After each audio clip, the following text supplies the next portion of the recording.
Ladies and gentlemen, please take your seats. Welcome back after this lunch break for another outstanding and exciting highlight lecture, followed by another plenary. So please take a seat as we kick this highlight lecture off. And I'm very honored to introduce the topic. The topic will be China's deep space exploration and international cooperation. And I'm very honored and pleased to introduce the speaker. And this is Mr. Wang Zhongmin, the director of the International Cooperation Center of China's Deep Space Exploration Laboratory. Please join me in welcoming Mr. Wang on stage.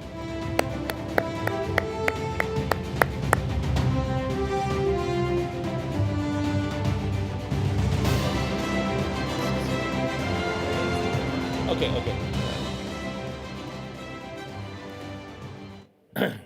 Thank you very much. So good afternoon. So it's very great to be present in New Delhi for the GLEX 2025 on behalf of the China National Space Agency and also the Deep Space Exploration Laboratory of China.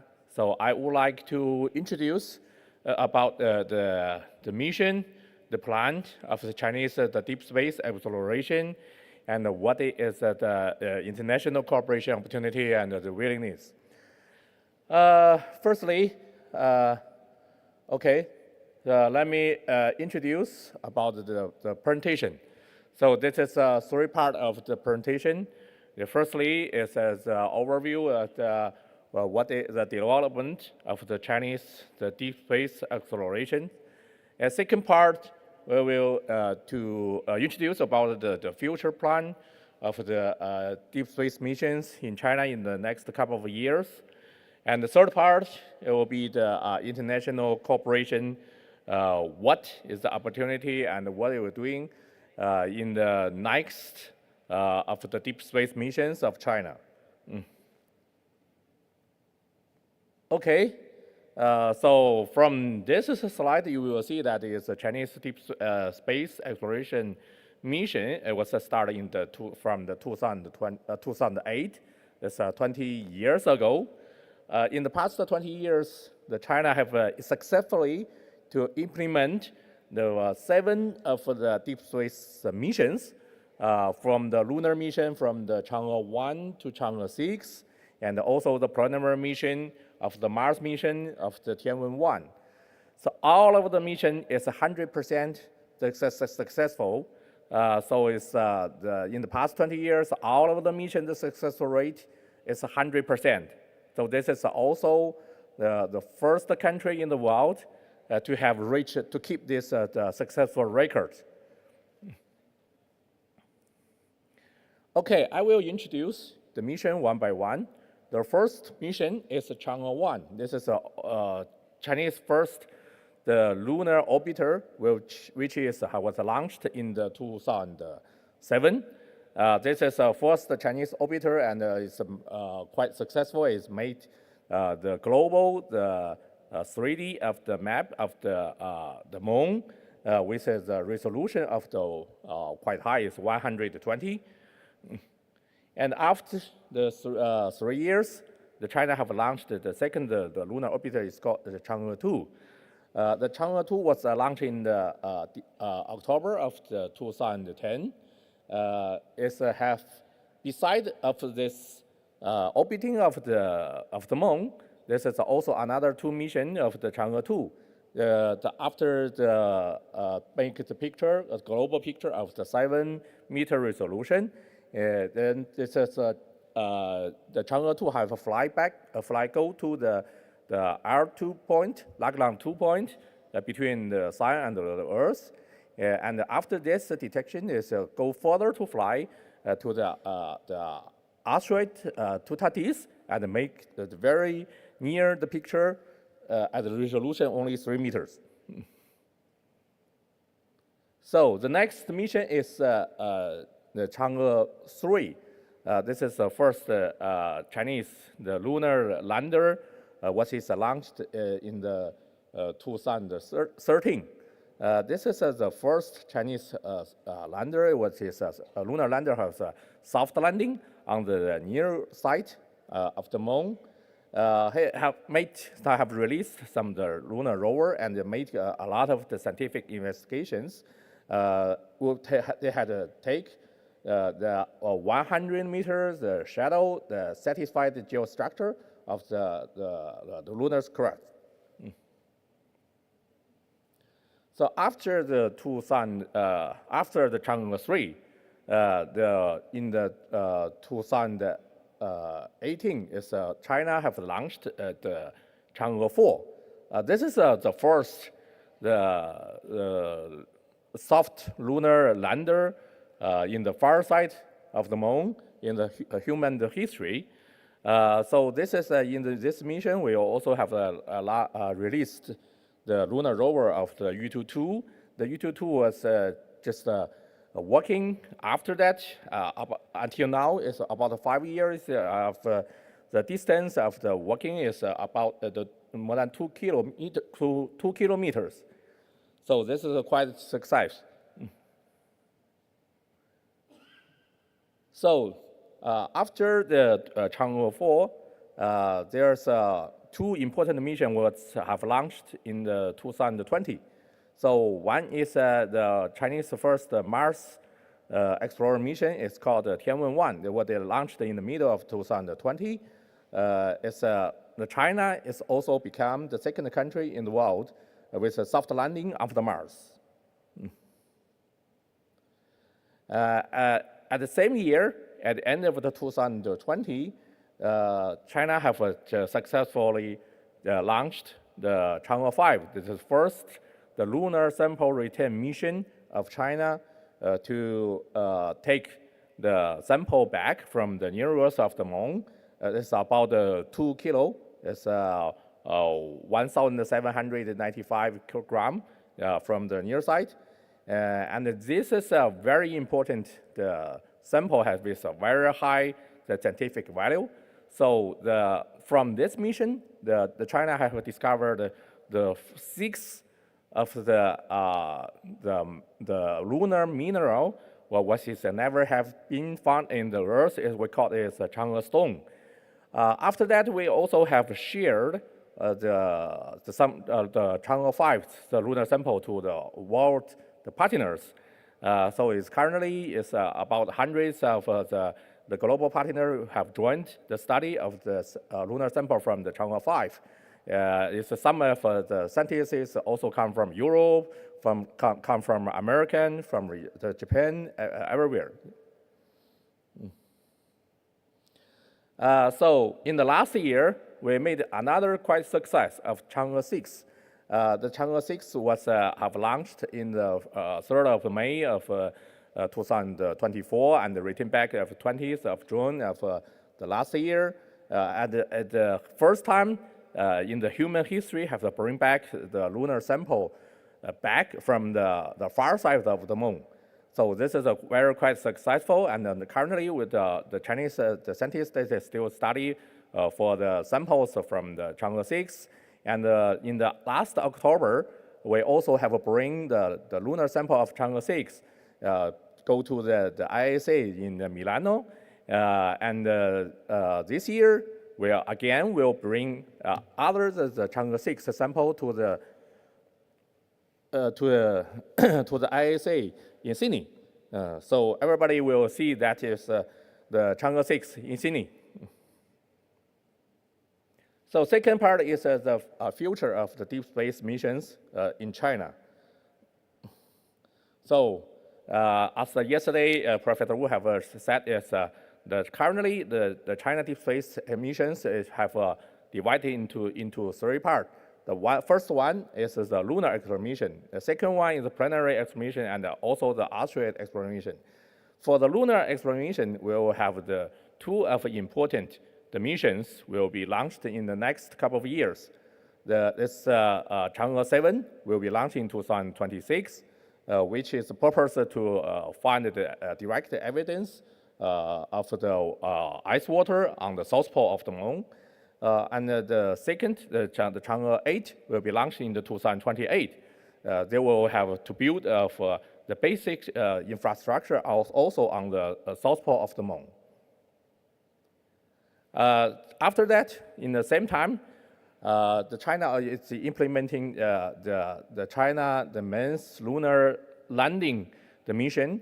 There will be 3 missions to launch by the 2 of orbiting and also finally the human soft landing and the return back from the surface of the moon. So this means the Chinese astronaut will have the soft landing on the moon by the 2030. China will become the second country in the world to send the human on the surface of the moon. So yesterday, after we talked that currently we are initial and the lead of the first Chinese leading of the large-scale scientific project is called International Lunar Research Station. This is a very good connected experiment infrastructures. It is the functions of the power supply, the communication, central control, the communication network, everything. So this is the composition of LRS. They will be divided into 3 of the segment: the lunar surface segment, the cislunar space segment, and the on-ground segment with 10 of the systems. The second part is plenary exploration. So for Chinese, the plenary exploration will be focusing on the Mars, on the Jupiter, and the other plenary other planets within the solar system. So first is Mars. So we plan to launch the Mars sample return mission, which called is Tianwen-3 by 2028. They will fly to the Mars and take the sample from the surface of the Mars and return back to the Earth, hopefully by the 2031. And if once it's successful, it will become the first Mars sample return mission in human history. And since the NASA is just recently have intention to terminate their sample return, the Mars sample return mission, so the Tianwen-3 maybe becomes the unique opportunity, like the human to touch and to see the samples from the Mars. So the Tianwen-4, after that, the Tianwen-4 will be launched by 2030. Actually, will be launched by 2029.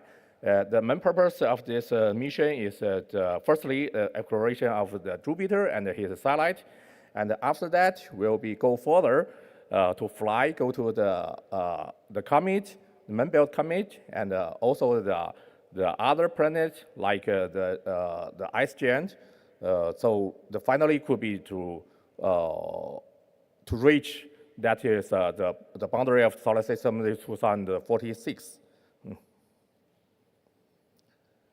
About the asteroid exploration, so I would like to share the new information to everybody by the end of this month. So it means 3 weeks later, we will have China will make an important launch mission. It's called the Tianwen-2. This is the Chinese first the asteroid sample return mission.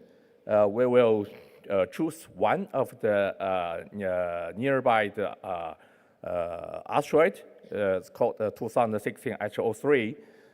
We will fly it and land it on the asteroid, and also take the sample return back after 1.5 years. Another asteroid exploration mission is a near-Earth asteroid defense mission. So China will going to build the near-Earth asteroid defense system, and also by 2027, we would like to implement another one of the demonstration mission.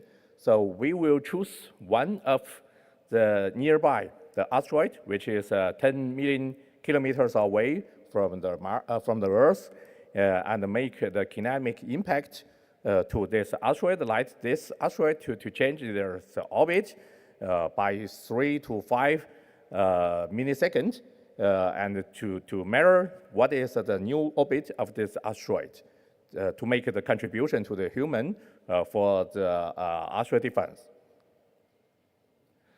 So last part is international cooperation. You know, it's Chinese, the deep space mission is always open to the world. So we invite and welcomed every country, all countries in the world to participate in Chinese missions. So in the past, for the Chang'e 4 to Chang'e 6, we have already offered the piggyback opportunity to a lot of the European countries, from the ISA, from the Pakistan, from the Saudi, to have the piggyback, the different kind of the scientific payload on the moon. And in the new coming of the Chang'e 7 and the Chang'e 8, we will again to offer about totally 300 kilogram the opportunity to the world, the more countries participate, from the Thailand, from the Europe, from Egypt, from Bahrain, and also from the United States. Yeah, so it's have the scientific payload will be launched and sent on to the south pole of the moon. The sample we have taken from the surface of the moon is also open to share to the scientific payload. So it's every of the scientists in the different country can just freely apply for the scientific study of the lunar sample from the Chang'e 5. And this sample from the Chang'e 6 is also will be open to the global scientists, I think it's the next year. So talking about the International Lunar Research Station, since it's the biggest, the international cooperation project led by China, so we also welcome the largely scaled the cooperation. So we have set up the target for the international cooperation of the 555. This means in the next 10 years, we would like to invite more than 50 countries, 500 international academic institutions, and also more than 5,000 the researchers, engineers to participate into International Lunar Research Station. They will have some for different level, different kinds of the cooperation, from the concept study to the mission coordination, to the system level, subsystem level, equipment levels cooperation, and also could be cooperate on the on-ground facilities, could be have a study, could have education and training, have scientific studies. So we welcome all the countries to join hands in the LRS. So currently, this is existing the partnership globally. We already have about 20 countries and more than 50 the global institutions to participate. A lot of the old friends is today in New Delhi that will be to join it to study the RS. Okay, finally to explore the universe is the common activity of the humankind. So we welcome all of the participants, all of the friends to participate into the development of space science and the technology, work together to jointly build the shared future of humanity for the outer space. In the last, I have the shot of the video would like to share to everyone to more detail to learn about the China deep space missions in the past, in the future, and also the international cooperation. Thank you very much.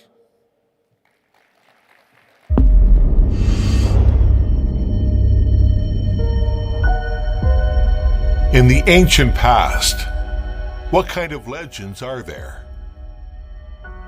In far away, what kind of unknowns are there? The pace of civilization never stops. The courage of exploration lights up the stars.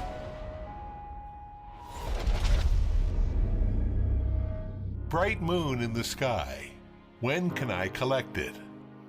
380,000 kilometers, the distance from the Earth to the moon. Set sails in the pursuit of dreams. Begin a journey with the courage to explore. Fly to the moon. Chang'e 1 has achieved lunar orbiting, realizing the Chinese 1,000-year dream. Explore the moon. Chang'e 2 has completed exploration of the moon, Sun-Earth L2 point and asteroid moving toward into interplanetary space. Land on the moon. Chang'e 3 has achieved lunar soft landing and roving. Chinese probe first time landed on an extraterrestrial object. Patrol on the moon. Chang'e 4 has realized patrolling on the far side of the moon. First human imprint engraved on the backside of the moon. Bring from the moon. Chang'e 5 has achieved unmanned lunar sampling return. The dream of bringing down the moon from the ninth heaven becomes true. Where do the sun and moon belong? How do the stars display? 400 million kilometers, the farthest distance from Earth to Mars. Let's innovate in collaborative efforts. Practice in win-win cooperation. Tianwen-1 landed on Mars. Zhurong rover patrols on surface of Mars. Orbiting, landing, and patrolling has successfully, in one mission, realizing a giant leap from the Earth to Moon system to interplanetary system. The path to the stars encourages us to forge ahead. Deep space exploration opens a new chapter. Chang'e 6 of the fourth phase of China Lunar Exploration Program will perform sample return from the far side of the moon. Chang'e 7 will survey of the resources and environment of the south pole of the moon. Chang'e 8 will carry out lunar resource exploration and utilization trails. Chang'e 7, 8, and Qiuqiao 2 relay satellite jointly build the basic type of International Lunar Research Station. In the future, we will invite international partners jointly to build ILRS. ILRS will become an international, large-scale scientific project. Planetary exploration engineering. Tianwen-2 will perform near-Earth asteroid sample return and main belt comet companioning. Tianwen-3 will perform Mars sample return. Tianwen-4 will perform Jupiter orbiting and interplanetary exploration. Other major missions of deep space exploration, including Heavy Launcher, Qiuqiao Comprehensive Constellation, Near-Earth Asteroid Defense, Solar System Boundary Detection, etc., are under demonstration. Rule your body to measure deep space. Sail your dream to strive forward. The Deep Space Exploration Laboratory was established on demand. Adhering to the concept of innovation, leadership, openness, and win-win cooperation, we are committed to supporting major national science and technology projects, promoting the development of deep space exploration, gathering and cultivating world-class talents.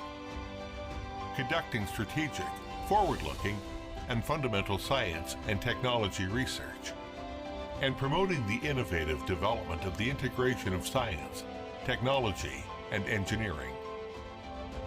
We adhere to the principle of consultation, co-construction, and sharing, adhering to equality and mutual benefit, peaceful use, and actively initiate international cooperation in deep space exploration.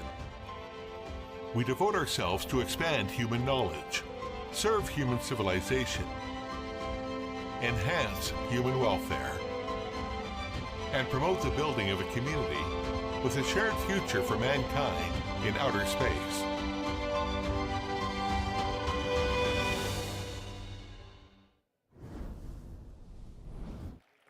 Thank you very much. So I think here is still a few minutes. So I got some of the questions. First question is, could you just brief about the major challenge faced by your team during the far-point landing of the Chang'e? So I would like to answer the question actually because you know the China has made it twice for the soft landing on the far side of the moon. So one is the Chang'e 4 and one is the Chang'e 6. So what is the big difference by the Chang'e 4 to the Chang'e 3 and the Chang'e 6 to Chang'e 5? It's because the most difficult part is communication. Because on the Chang'e 3 and the Chang'e 5, our mission will be controlled under the on-ground mission, the control team. This is a direct communication from the Earth to the surface of the moon, but on the far side of the moon, so the communication cannot be reached because the body of the moon, you know that. So therefore, we need to set up for the communication bridge from the Earth to the far side of the moon. Therefore, for these two missions, before these two missions, we have launched for the two data relay, the satellite, lunar satellite. It's called Chueqiao. Before the Chang'e 4, we have launched the Chueqiao 1, and for the Chang'e 6, before that, we will have launched the Chueqiao 2 in the last March. And this is two of the Chueqiao satellite will be located at the longer 2 point between the Earth and the Moon to set up the communication bridge between the far side of the Moon and also on the Earth. And in the future, for the International Lunar Research Station, because firstly, it will be on the south pole of the Moon, and secondly, will be large-scale infrastructure. So many of the missions, equipment will be working together. Therefore, during the RS, we have the plant. In the future, we will have launched more of the lunar satellite to establish the Chueqiao constellation, what is have shown on the video. There will be to provide the communication link and the navigation service to the whole of the global of the service of Moon to set up the new the lunar PNT system. The second question, is there a place for payload from Europe for Mars and Moon mission? Yes. So from the presentation, you already see that is most part of the scientific payload we have paid back to the Moon is from the Europe. There's a scientific payload from the ISRO, from the French, from the Sweden, from the Germany, from the Netherlands, many of such of a payload. And for the Mars mission, because we just have announced in the last month, the 24th of April in Shanghai, the China National Space Day, there's another opportunity, about 20 kilo, have opened to the international society and welcomed the pitchback to apply. So I think it's, most of them also will come from the European scientists. The next question is, when do you foresee the first Chinese human landing on the moon? Okay, I'm sure that because once the CNIC have set up the mission, will be reached that. So the current plan is the first Chinese astronaut have the soft landing on the moon by 2030 and return back. So I think that by 2030, you will see that is a Chinese astronaut on the moon. The next question, what are your views on the current progress and the future potential of the nuclear propulsion for Moon and Mars outposts? Could in situ refilling and reusable the launch vehicle truly unlock human access beyond to the moon of Jupiter and Saturn? Okay, so actually the nuclear the energy is necessary for interplanetary journey and also for the lunar exploration, because especially on the lunar night. But currently the nuclear propulsion and also the refilling of the launch vehicle, I think is still with the next step technology in the future. So are the Chang'e 7 and 8 open for the international participation?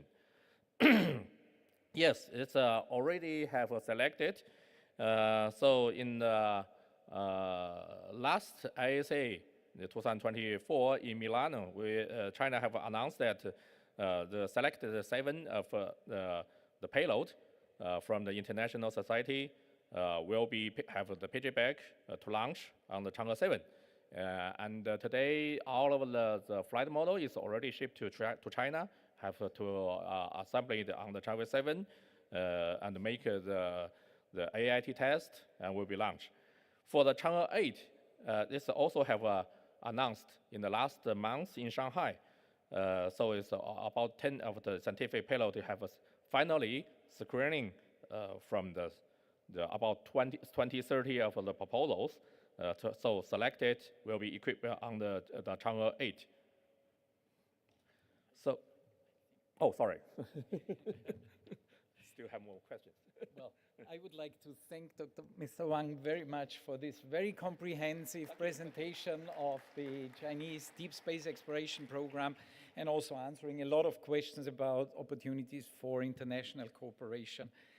We are just running out a bit of time, therefore I think we need to proceed. We have heard in the first plenary today, this morning, that was dedicated to low Earth orbit, and now the next plenary, titled The Next Stop, the Moon and Beyond, will bring us further out. And it's my great pleasure to welcome on stage, and please join me in a round of applause, to the moderator of this plenary, Professor Pascal Ehrenfreund, who is the former IAF president, now president of the Committee of Space Research, COSPA, but most importantly, she is also the IPC co-chair, one of the 2 IPC co-chairs that has crafted this outstanding program of GLEX. So Pascal, thank you very much for this, and the floor is yours. Thank you very much, and welcome to the panel number 3 or 4. Next Stop, the Moon and Beyond. And so we have heard quite and discussed already a lot about the moon, also just in the recent talk. And we have also seen that we are really standing on the threshold of a new era of space exploration. According to BryceTech, which has made a statistical analysis, there are 150 missions to the moon planned to cislunar regions as well as to the surface of the moon until 2034. So probably not all of them will make it, but this is quite a testimony, 150 missions in the next 10 years. So with this renewed missions to the moon, we are also laying, of course, the groundwork for long-term exploration, scientific discovery, and sustainable presence beyond Earth, and of course also going to Mars and further on. The Moon serves not only as a proving ground for advanced technologies and science, of course, but also as a gateway further into the solar system. So international cooperation, we heard a lot about it at this conference.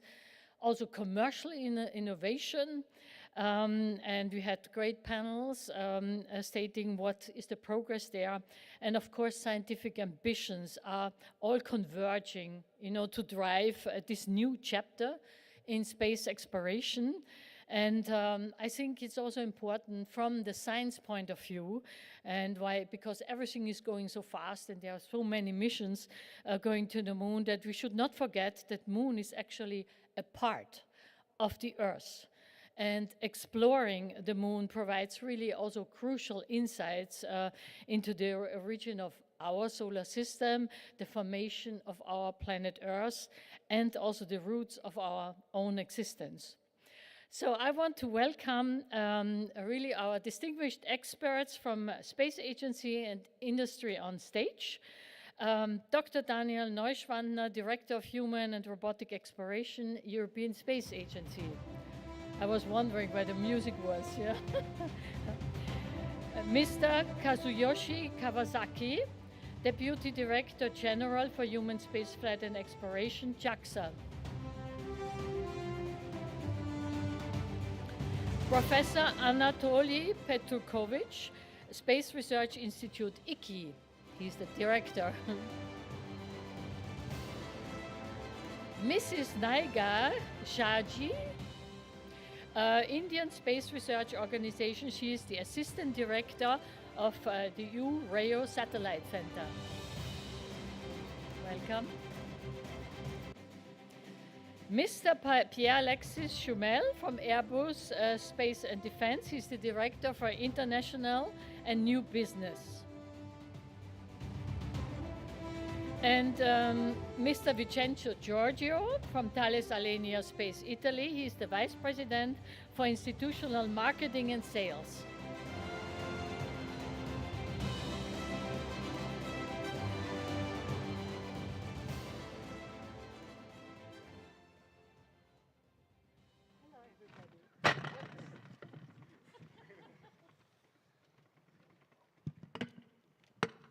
So this is a very nice distinguished panels, and I just want to say for the logistics, we have some of our participants which do have slides, and here is the clicker, and since we are speaking in the way here, this is the clicker for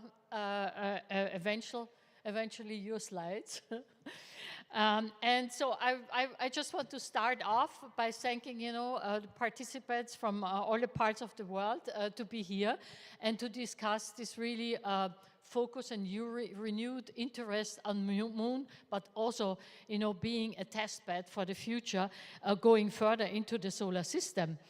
And so we wanted to start with a lightning round, in particular also from the Space Agency and the industry, in order to discuss what are the current most significant milestones in space exploration in your organization. And we have just heard everything about China, and was a very, very nice lecture to see what their Moon program will be. So I start with you, Daniel. And if you press, luckily there should be your slides. Thank you very much, Pascal. Good afternoon to all of you. This session is about the moon, but I would like to underline first and number one that we cannot see the moon in isolation. We see from ESA it as in synergy with low Earth orbit, Moon and Mars together, number one. Number two, you see here a slide which was presented by our Director General yesterday at the opening. And there is one key takeaway. You see a lot of flags here. Exploration is about cooperation. And from the European side, what really matters is at ESA, we want to be a reliable partner. This is a mandate we have from our member states. And number two, we also want to see additional flags. We think for exploration, it is a common endeavor, and we want to do it together. Last element, what is not on here is that the technologies and scientific elements need to prepare at all destinations in a synergetic way. And of course, you want to de-risk yourself as close as possible from your home. So this is why we start on Earth with analogs on ground, then go to low Earth orbit to then continue towards the moon. The next element as a milestone is that we have astronauts, and to fly our astronauts is a fundamental element. You see here part of the European ESA astronaut corps. This is the new class of which was promoted in 2022. And all these young people deserve flight opportunities. Flight opportunities are important, of course, first also here to low Earth orbit, second then to the moon.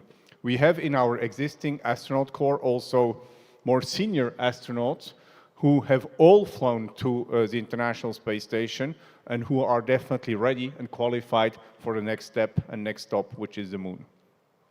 Last and third slide is that there are key milestones at every destination. We consider at ESA that transportation is fundamental. Before we go to the destination, you must have your own transportation means. Our member states took a decision in Sevilla 2 years ago to go first to a LEO cargo return service. And this LEO cargo return service is the pillar of the transportation capability that we have to implement our exploration program. And what is important is that this project has two key requirements. It shall have the possibility, if the political decision is taken, to evolve towards a crew transportation vehicle. Number two, it shall have the possibility, if the political decision is taken, to bring back also samples from the moon. This brings us to the moon. Second key milestone is the Argonaut Mission 1. From the European side, a number of partners here in the room have shown their landing capabilities. Today, we use partner landers to get to the surface of the moon. We would like to develop our own capability. The project has a name. It's called Argonaut. We are going for Argonaut Mission 1 at the beginning of the next decade. And this will just be the starting point to deploy surface capabilities, a starting point to really bring Europeans, first in a robotic and second also in a human way, to the surface of the moon. And last but not least, the session was called Moon and Beyond. So let me just mention here again that we have on Mars also a whole program. I will not dig into it, but the next milestone is Rosalind Franklin, and we plan to launch it in 2028. Wonderful, thank you. An ambitious program, and we will then, I think, have some questions about the future in general also. And I continue with JAXA and looking at the current milestones of JAXA. Thank you very much. As Mr. Daniel said, we are all thinking about this moon development following IS program. That is the expansion of the human presence for the vicinity of the moon. And we also have the Mars mission for the scientific objective. But today I will talk about the key milestone for the moon development. And this chart shows the two missions. Left-hand side is SLIM. We have already successful pinpoint landing on the moon last January. It's a mare of Nectaris area. And the picture was, SLIM was a little bit tilted, but still, they are still alive, and we think achieved that pinpoint landing so successfully within the 10-meter accuracy. And we took that picture from the small, tiny robot. It's a Suraku.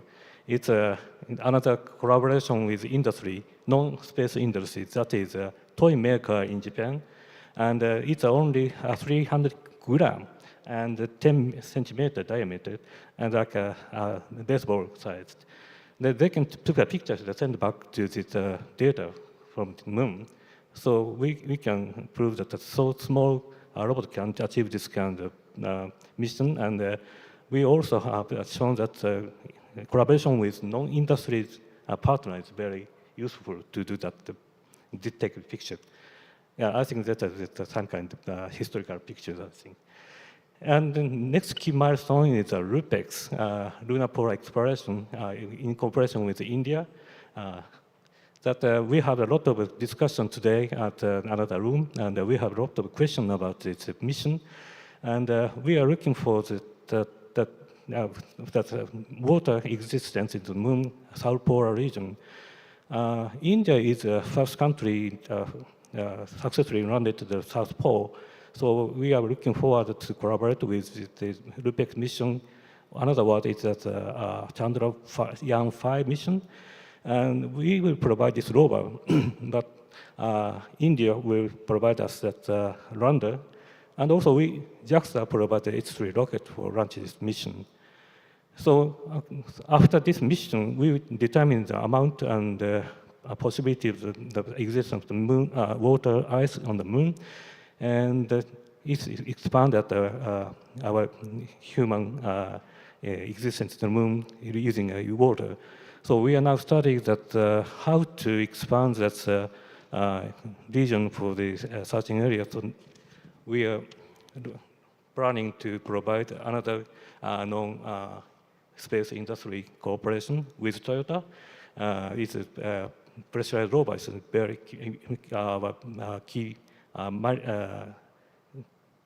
element for the RPX program. We are targeting it launch in 2031 and will be operated about 10 years. And 1 month per year is manned operation, and another 11 months is operated by automatically. That is our planning to that. That is status. I just have a very short follow-up question. The timeline for this pressure-red rover is? 2031. 2031. Very interesting. Thank you very much. We continue with Iki Srasha. Good afternoon, dear colleagues. I would like to thank organizers and the hosts for this wonderful conference. And there will be presentation. Okay.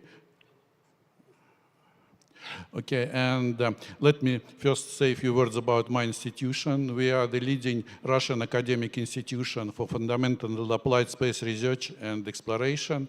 We do all kinds of fundamental science, astrophysics, solar system, geophysics, and some theoretical physics. But we also do a lot of space applied studies for space navigation, space instrumentation, Earth remote sensing.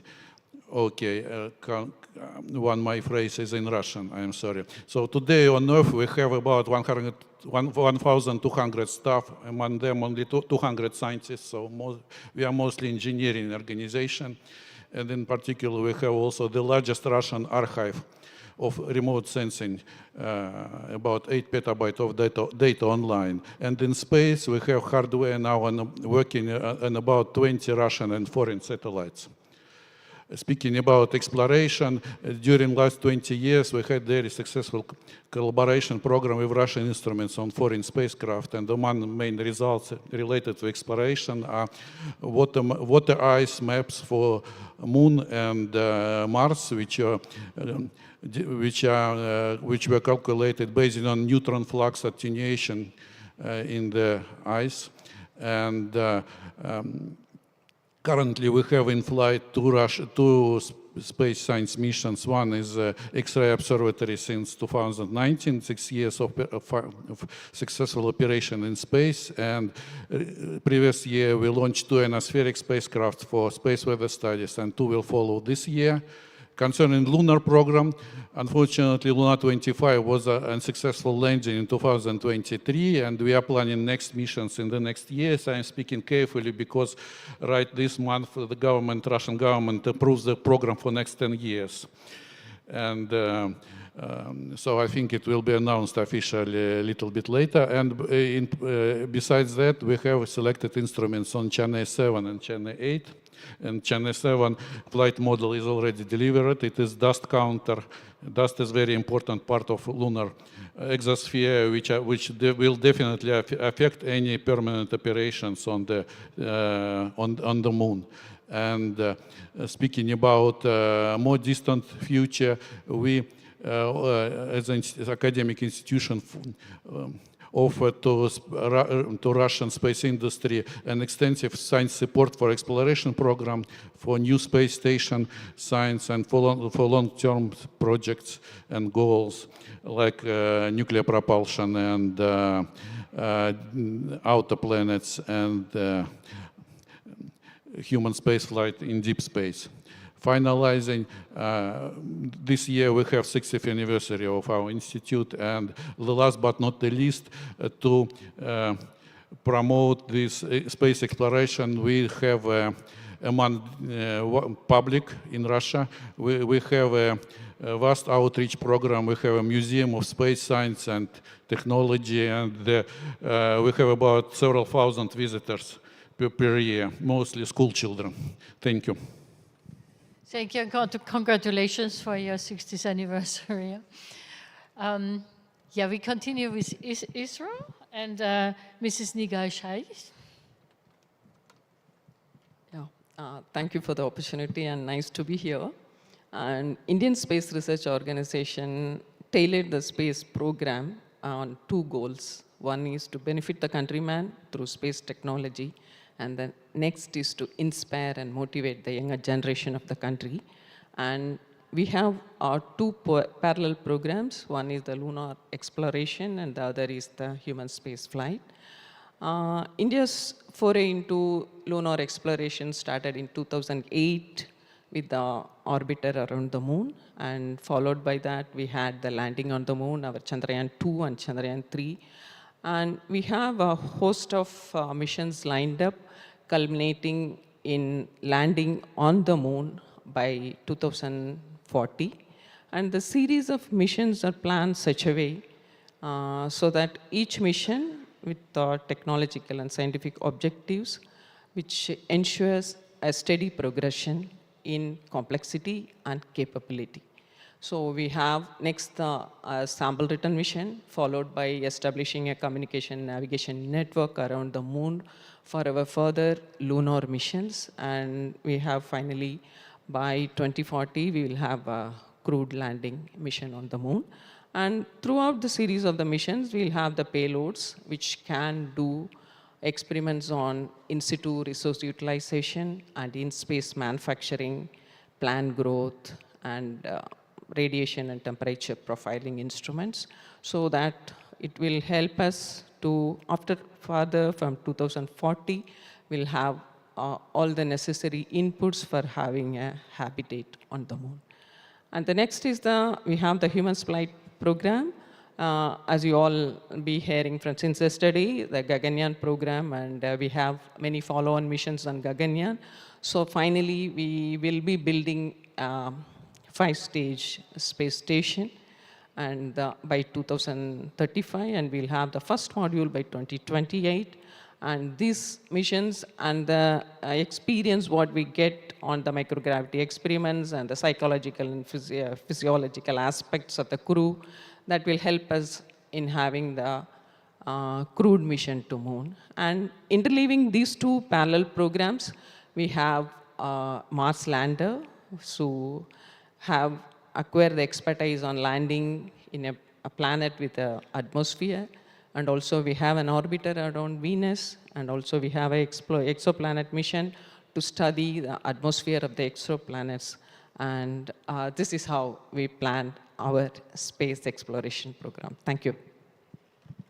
Thank you, and because of this really interesting program, we are also all here in order to understand and to cooperate. I come to the 2 industry representatives, and I start with you, Pierre-Alexis, Airbus, and your milestones in your company, contributing to this new space exploration era. Thank you. Thank you, Pascal. I would like to thank also the IAF for the opportunity to speak.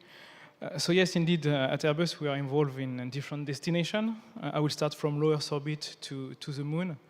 On low Earth orbit, we are, of course, involved in the ISS. We contributed with the Columbus module that we are still doing the operation until today, and the many payloads that we've done for our national space agency.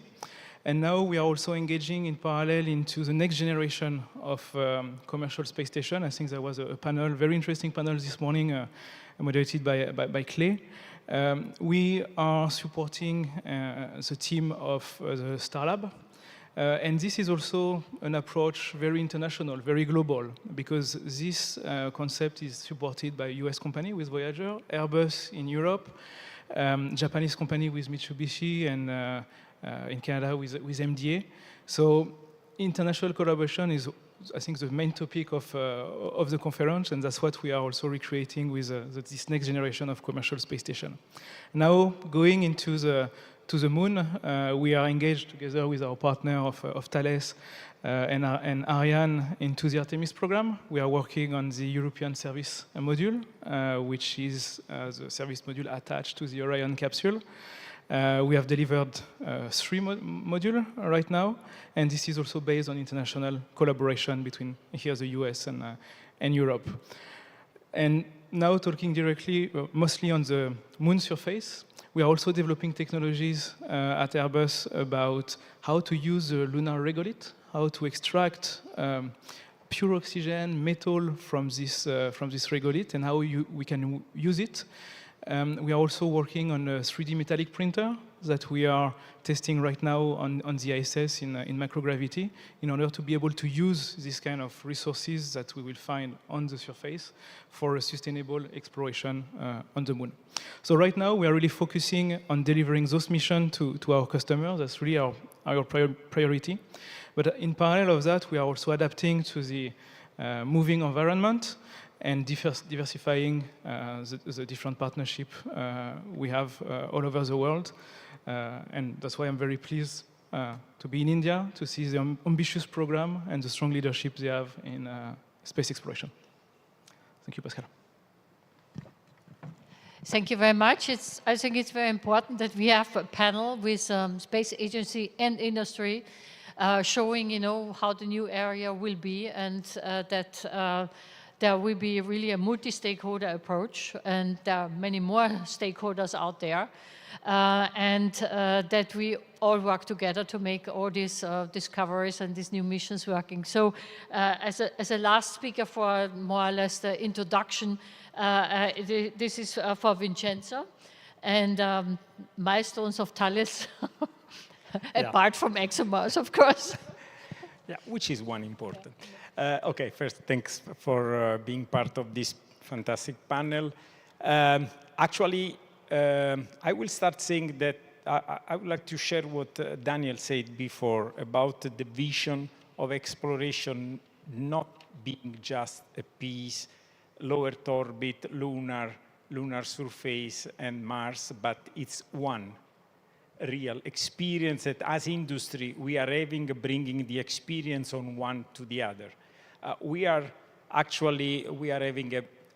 a major role in the manufacturing of the habitable volume of the International Space Station. It was said more than 40% of it has been built by the company, and we are having a significant role on what is going to be the lunar missions, both on orbit, together with ESA, but also with the international partners like MBRSC, and we are delivering to US company important pieces. Also on the surface, as our National Space Agency is planning to send the first habitable volume on the surface of the moon. And this going to Mars, you mentioned ExoMars, we have to remember that we still have a TGO since 2016 orbiting around Mars and performing perfectly as planned. And we are going also to approach the Rosalind mission in 2028, which actually was ready in 2022, but we had to delay for, let's say, political reasons. What I have to say in addition to the programs is that we share the fact that, first of all, Daniel said, we have to be a reliable partner. We say we have to be a reliable industry in delivering, in quality, cost, and schedule.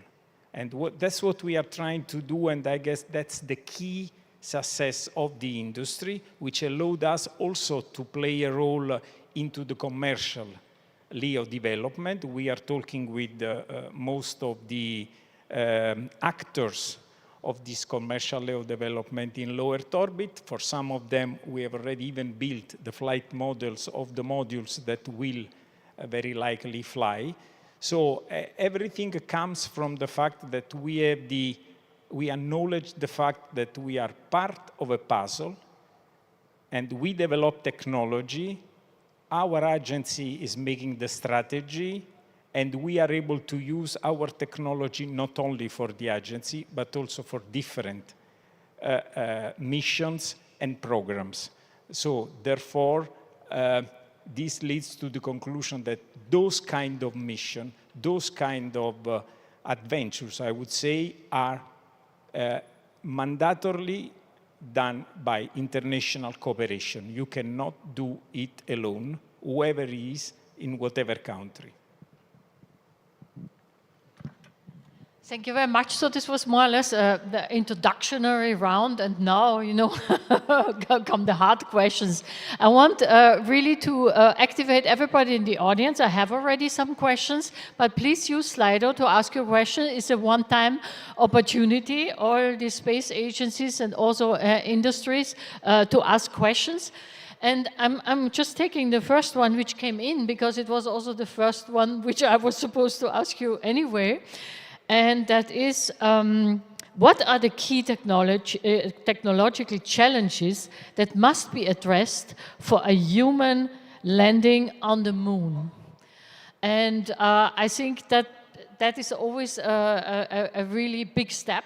Of course, we have done it before, but in very different circumstances. And I think it is still a really, really big step. So who would like to answer some of this?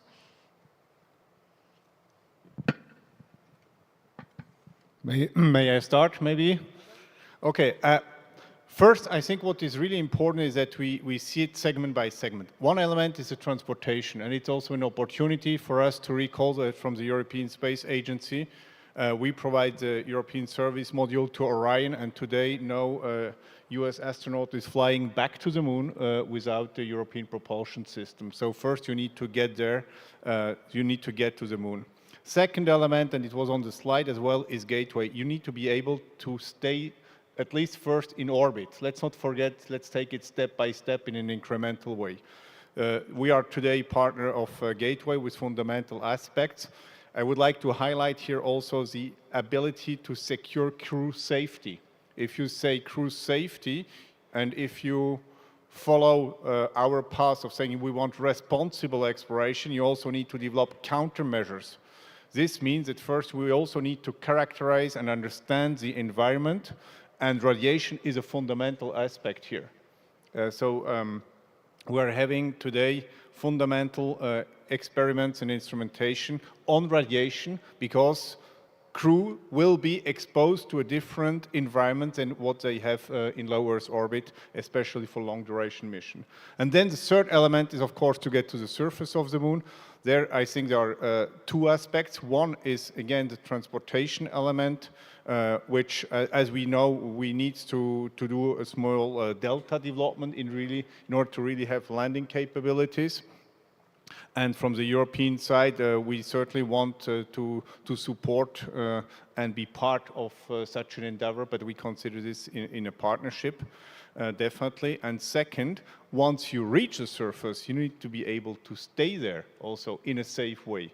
And this will certainly start also by collaborative aspects of robotics and human capabilities working hand in hand. And here, I think that Europe can bring some specific capabilities when it comes to this interaction human-machine and human-machine interfaces. And we have some ideas which we will put forward also for decision to our member states at the end of the year.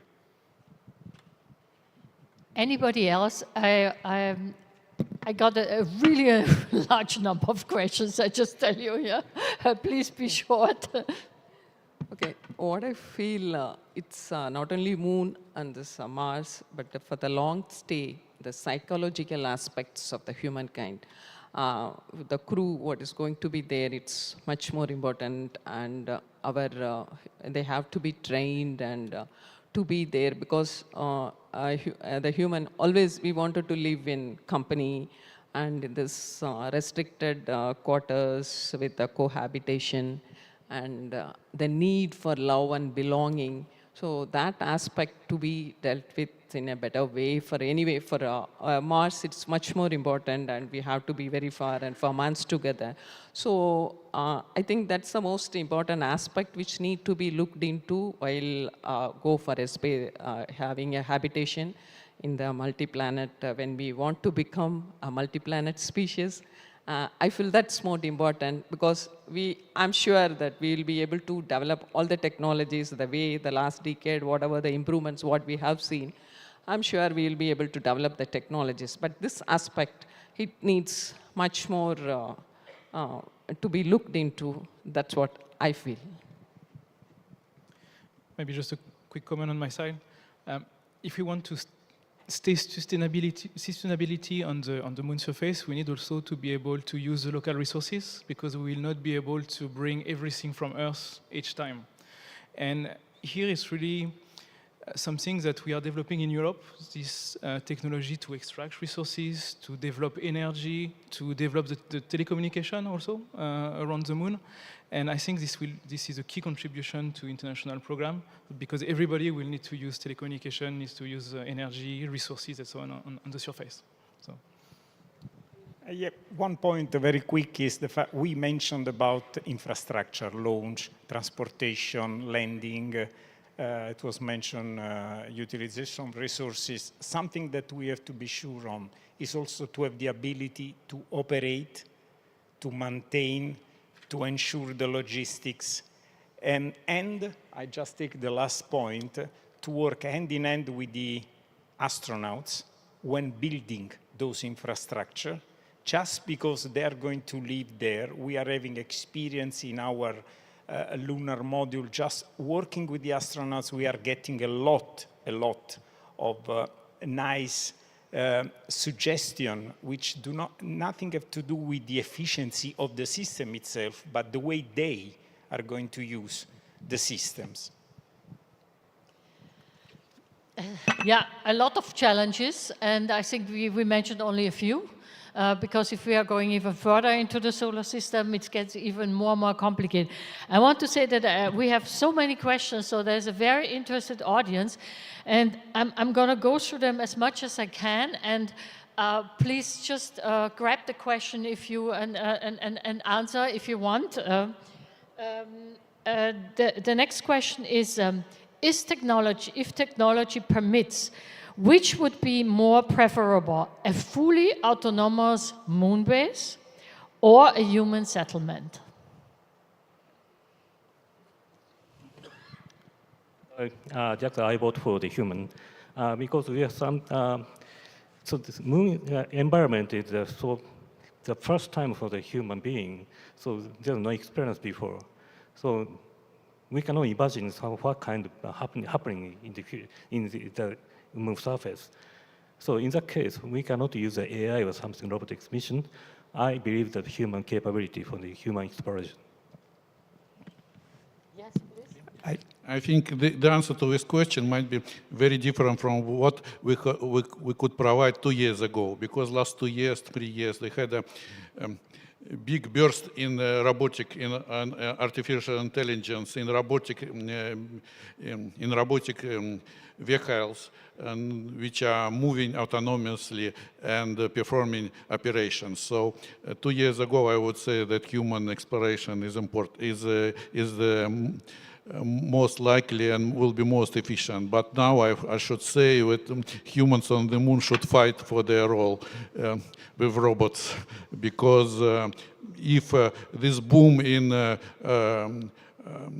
these autonomous vehicles will continue, we'll definitely will have fully robotic villages on the moon. And this will be cheaper because robots need not to be returned safely. Yes, that's the main bonus from robots. You don't need to pay for the return flight. One thing about 10 years ago, it started a sort of competition between human and robotics, which I think we should avoid to have this kind of scenario. What you have to do, you have to get your results with whatever the means, either human or robotic, and you have to have an efficiency in what you want to get in return of it. I'm still convinced that there are things that human have to do, and there are things that you can do in a robotic way, but it's not a competition between the two. There's quite a top question suddenly which popped up to two of the panelists. What kind of collaboration can we expect between ESA and ISRO in the near future?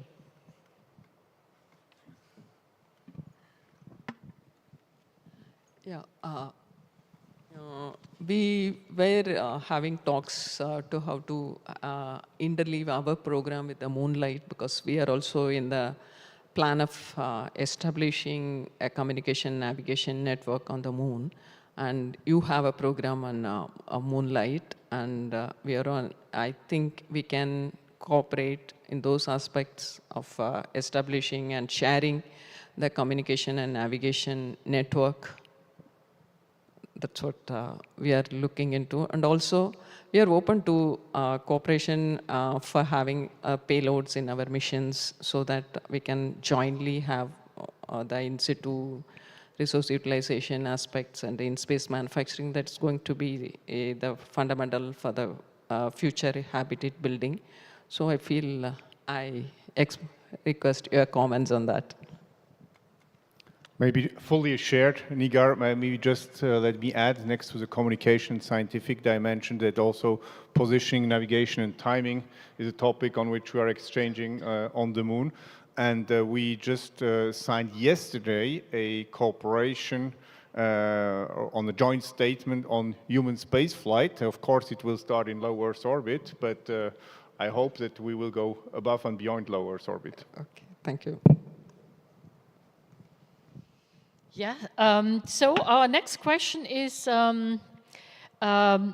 budget cuts, and also that, of course, due to what we experience on Earth, funding agencies might be hesitant about funding space. So how do you see that actually in the future? This is a question which we always get. Why invest in space in difficult conditions? And I think it is important to say, how do you see that, and what are you doing in order to inform society?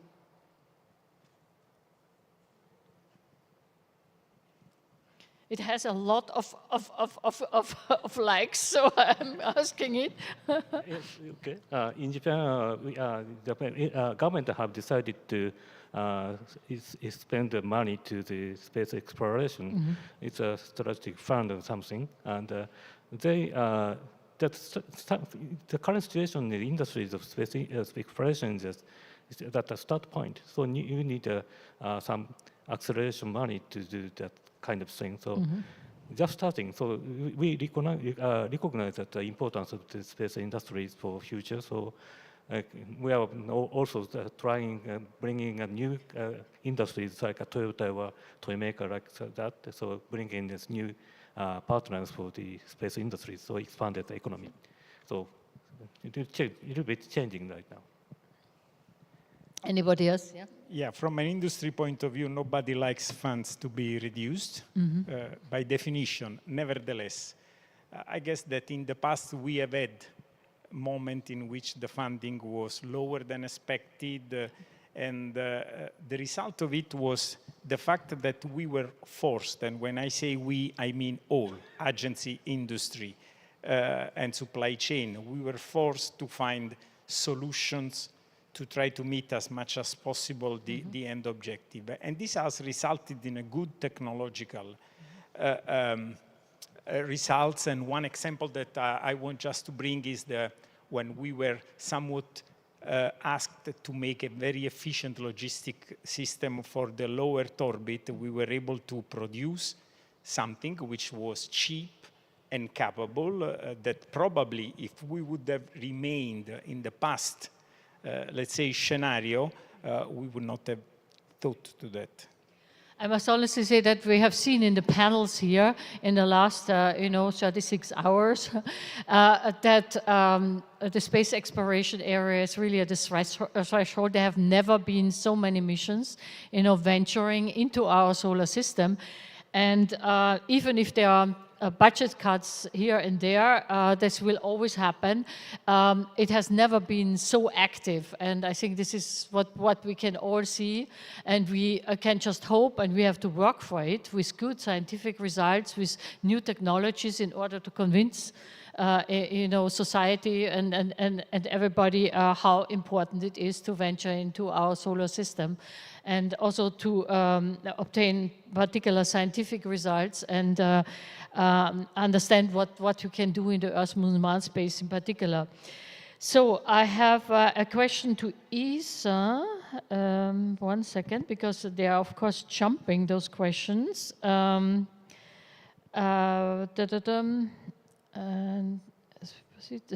as we proceed to the moon and beyond, what about ESA's stance on nuclear power? As right now, ESA does not use nuclear power. Yes, thanks. I will just take the opportunity to say, here in the room, we all want to do more, there's no doubt. But I think, as we just heard from Japan, I think they took a very interesting initiative with a strategic fund.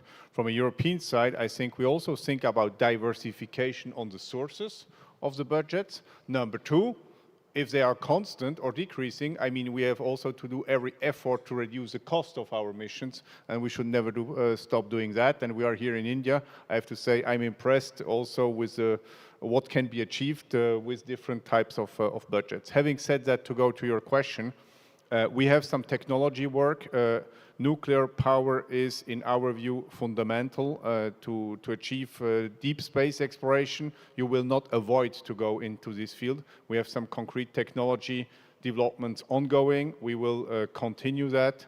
And we will also have to be able to launch nuclear-based payloads from European soil. And if we are not giving ourselves these means, I think it will limit the European ambition in exploration. So we definitely want to overcome this. So there's a question which of course comes always and is important, and I think it is for some technologies which you are all developing important. And this is about the role of AI. What role will it play in the exploration of the moon and all the challenges?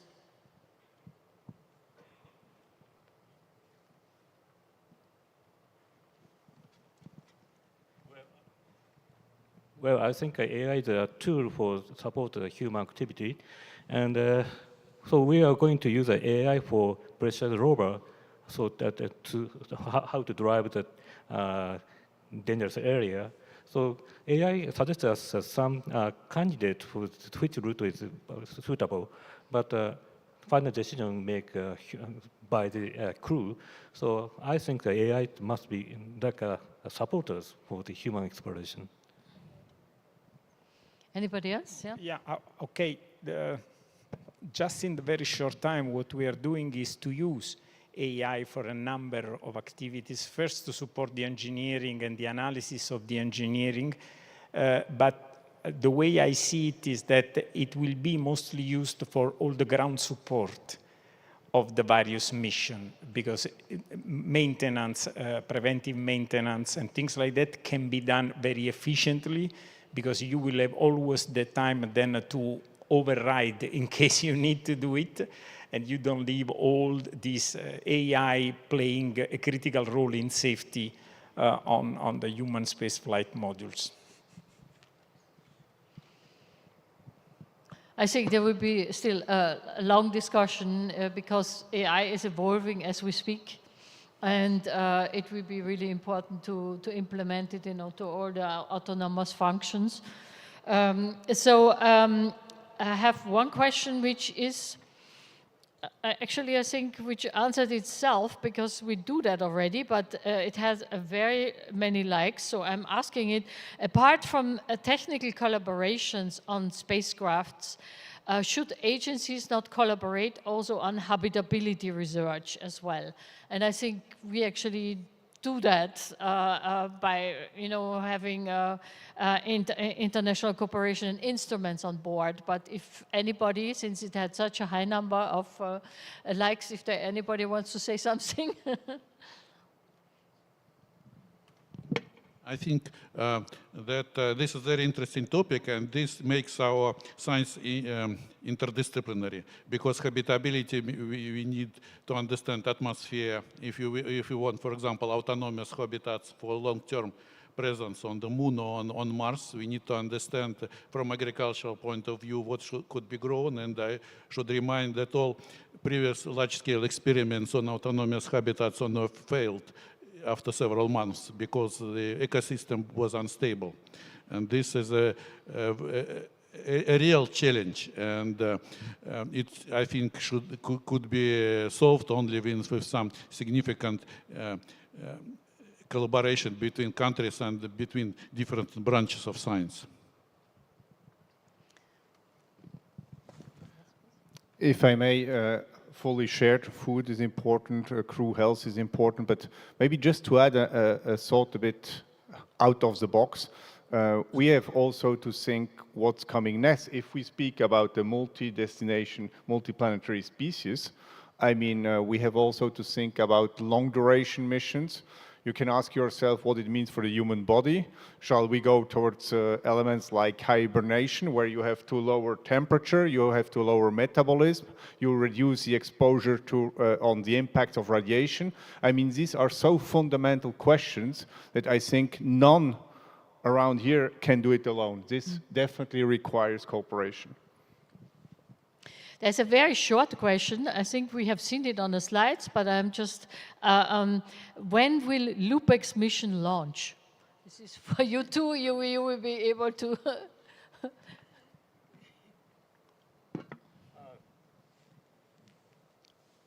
No, currently we are discussing about the precise date. JAXA is planning fiscal 2026. It will probably a targeting date. Year. 27, 28 time frame.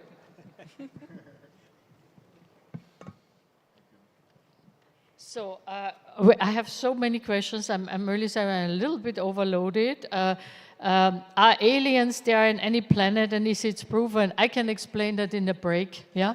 No, not yet. I think it's not for our panel, but.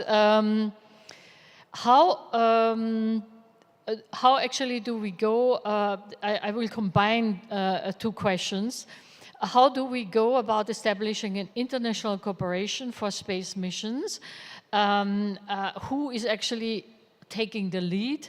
And then there is also a question if there will be an overarching body which is actually deciding on international cooperation for the space exploration era in the future. It's a bit a complicated question, but I think it would be good that you explain a little bit to the audience how you actually foster international cooperation bilaterally, and then actually branch out in order to gain a larger international cooperation. I think for some of the audience, this is not yet quite clear.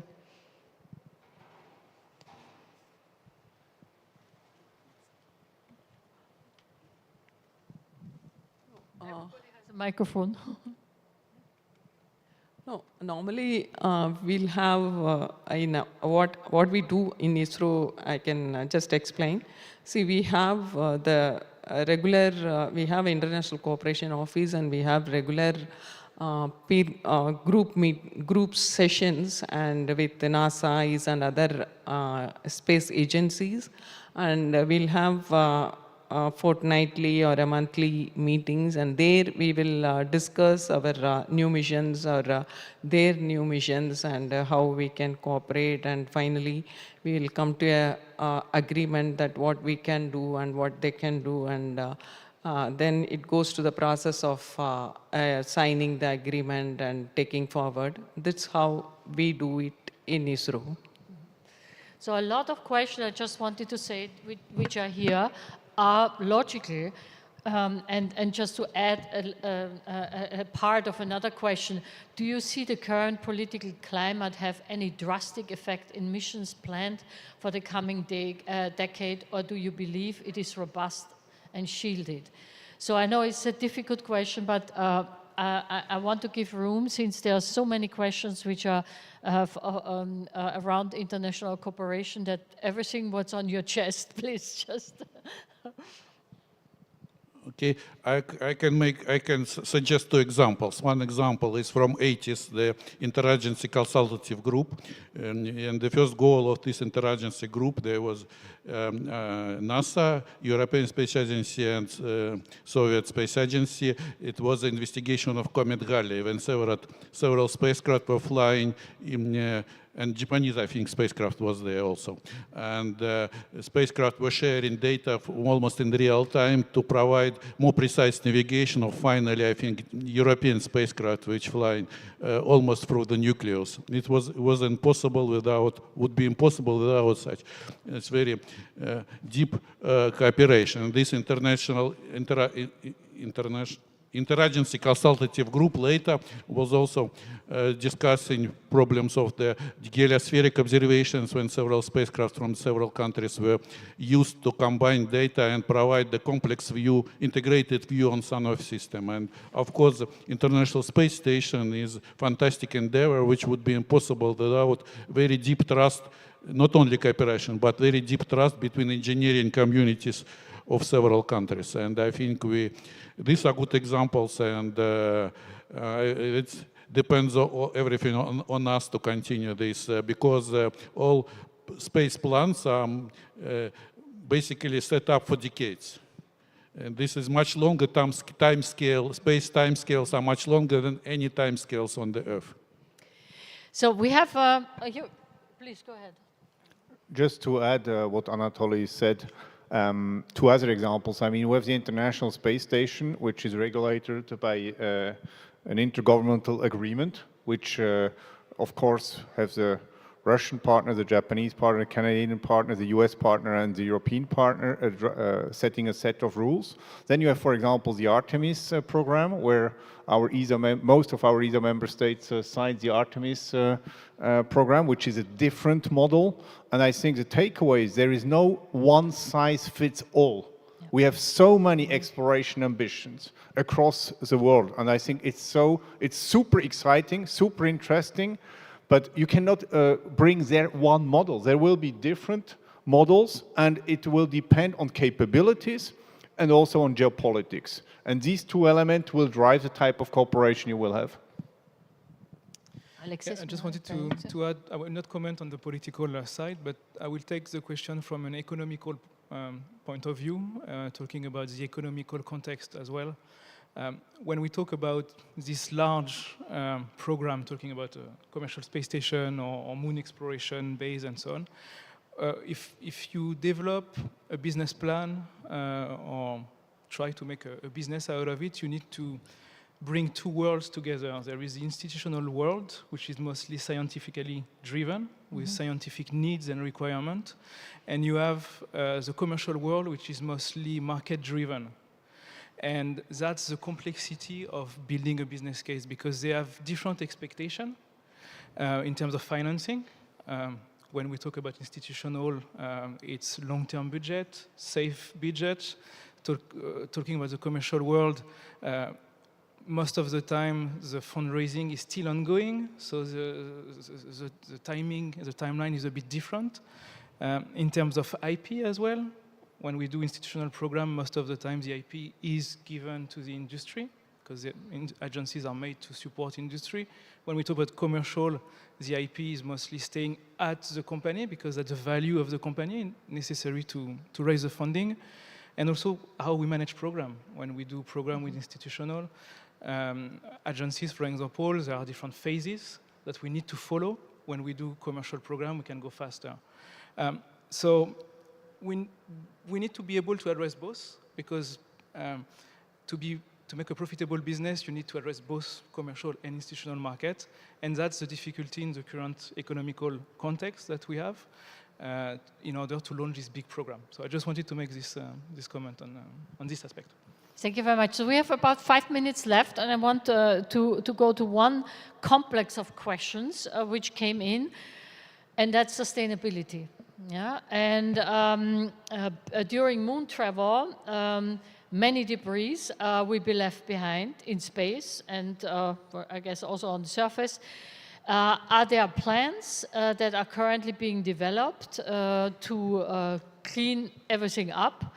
And yeah, there's of course also the question of Kessler syndrome in the lunar orbits, which are unstable, and we will have probably faster problems there. So I think if you could just give some opinions to this topic, and then I want just to ask you, you know, a 30-second questions, and then we round it up. Yeah, thank you. Okay, I would add complexity to this question. The garbage can be collected, but every step on the moon, any trace of any wheel will stay there for billions of years. So we need not only we need also to think how we will move on the moon if we have a permanent, semi-permanent base. Otherwise, in a year, it will be there will be no place for nice picture.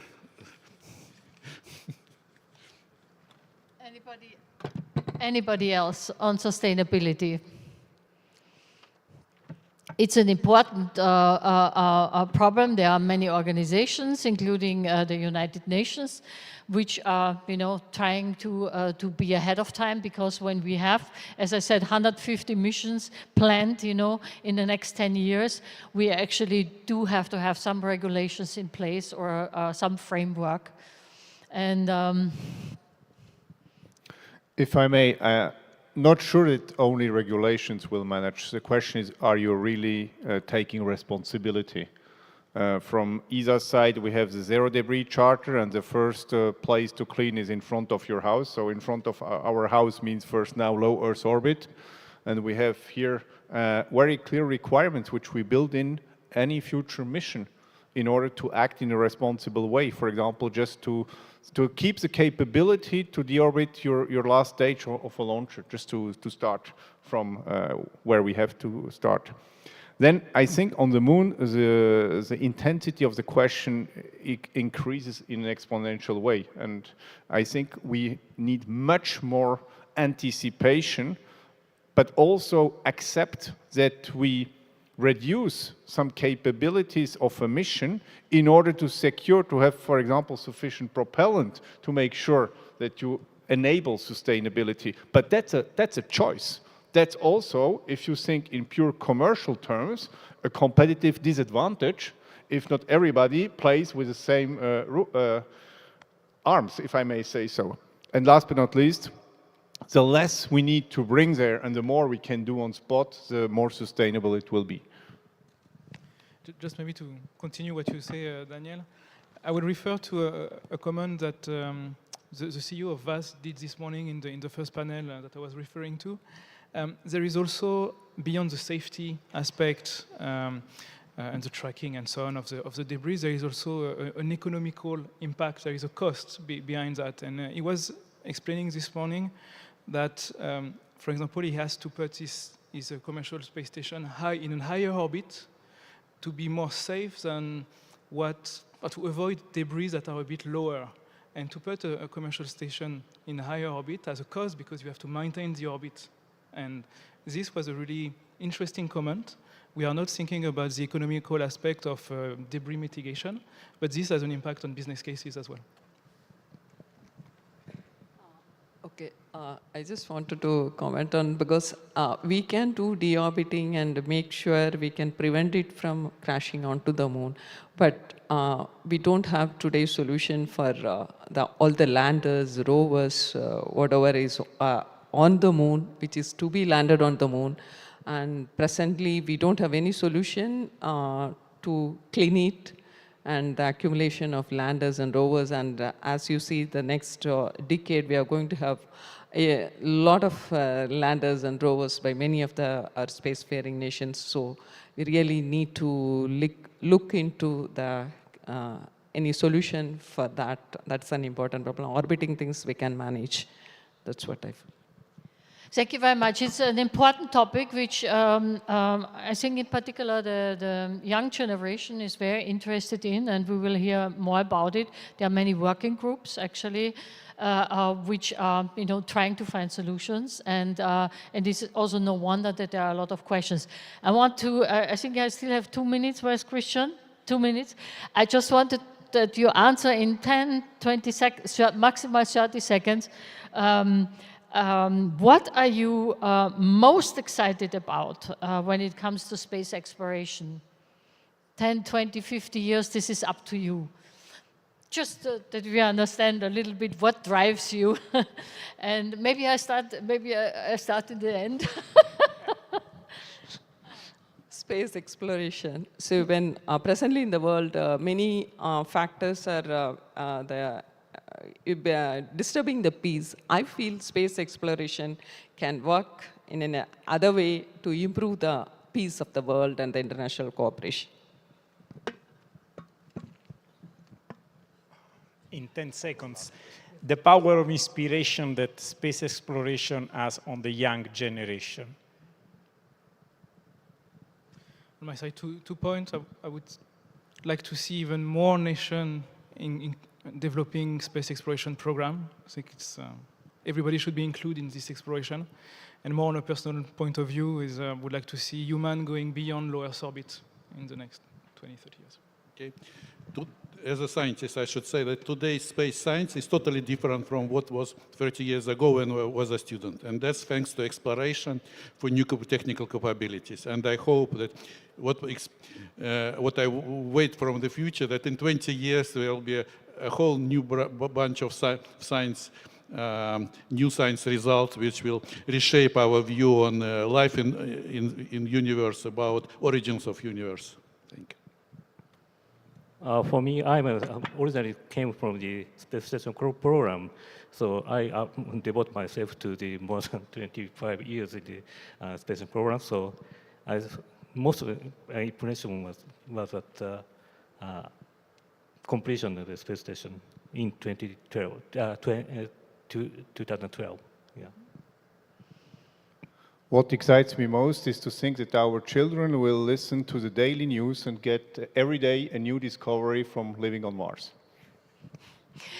Great. So I want first to thank the audience, because you have been so active, and we are really sorry we could not answer all the questions which you have asked. But it really shows that you are interested, and it also shows, the young generation will be really a part, of this new space exploration era. Please let us applaud my distinguished panel. And thank you very much. And thank you very much for everything. For moderating this inspiring session, which was really outstandingly interactive. So many questions. Thanks a lot to all speakers. And I would like to ask you also to line up for a group picture here.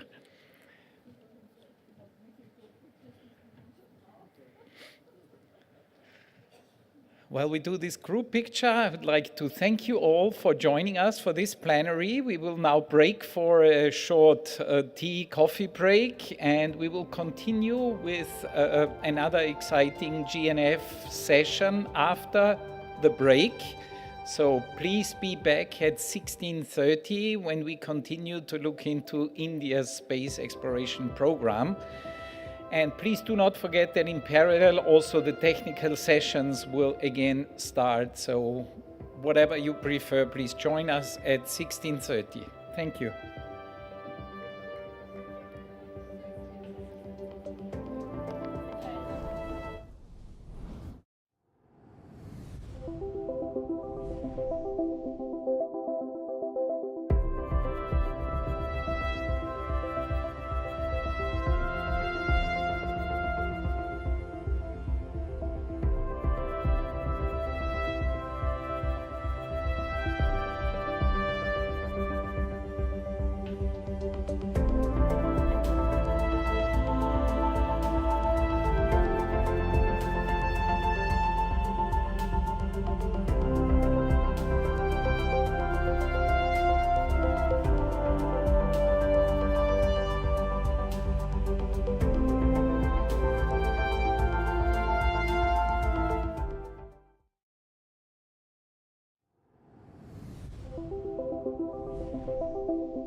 you.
Welcome back, ladies and gentlemen, for this next session, the last actually of today, in the Global Networking Forum program of this GLEX conference.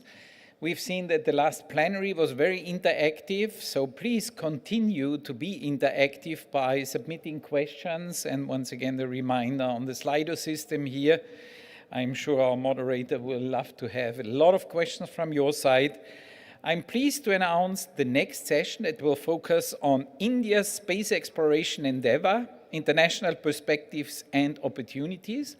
And this session was organized jointly by the IAF Global, which is Committee for Liaison with International Organizations, and it is moderated by Mr. Peter van, jointly by IAF Global and ISRO. I forgot to say, the India Space Research Organization, and is moderated by Mr. Peter van Beckhuizen, who is the chairman of the Netherlands Space Society, and most importantly, he is the chairman of this IAF Global committee in the IAF. So, Peter, the floor is yours.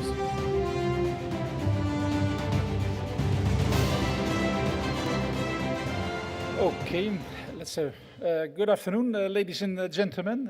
A very warm welcome on this last session of today, on this really perfectly organized Global Space Exploration Conference, GLEX 2025.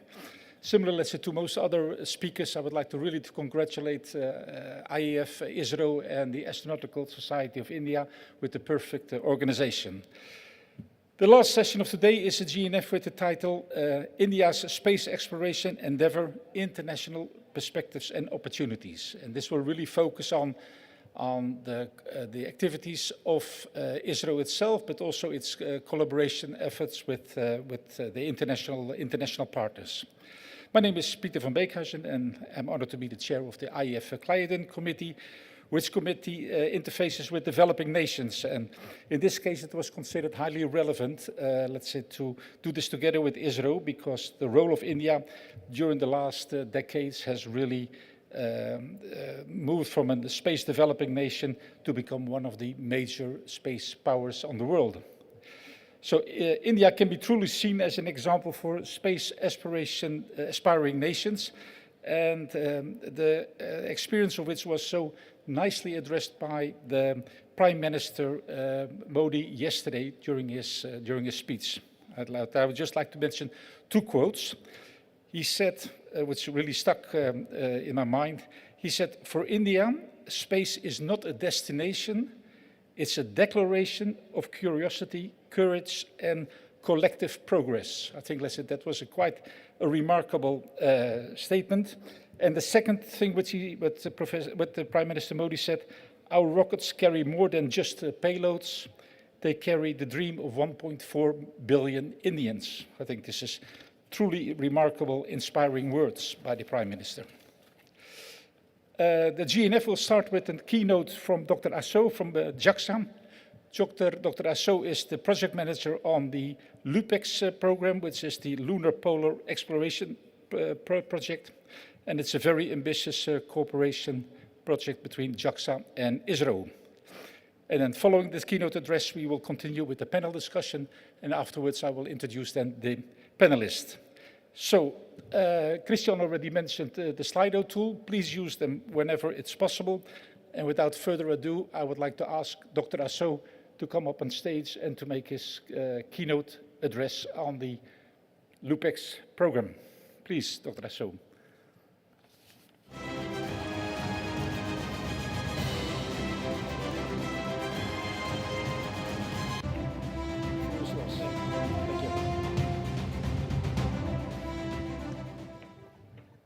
Okay, good afternoon, everybody. My name is Dai Aso, LUPEX project manager from JAXA.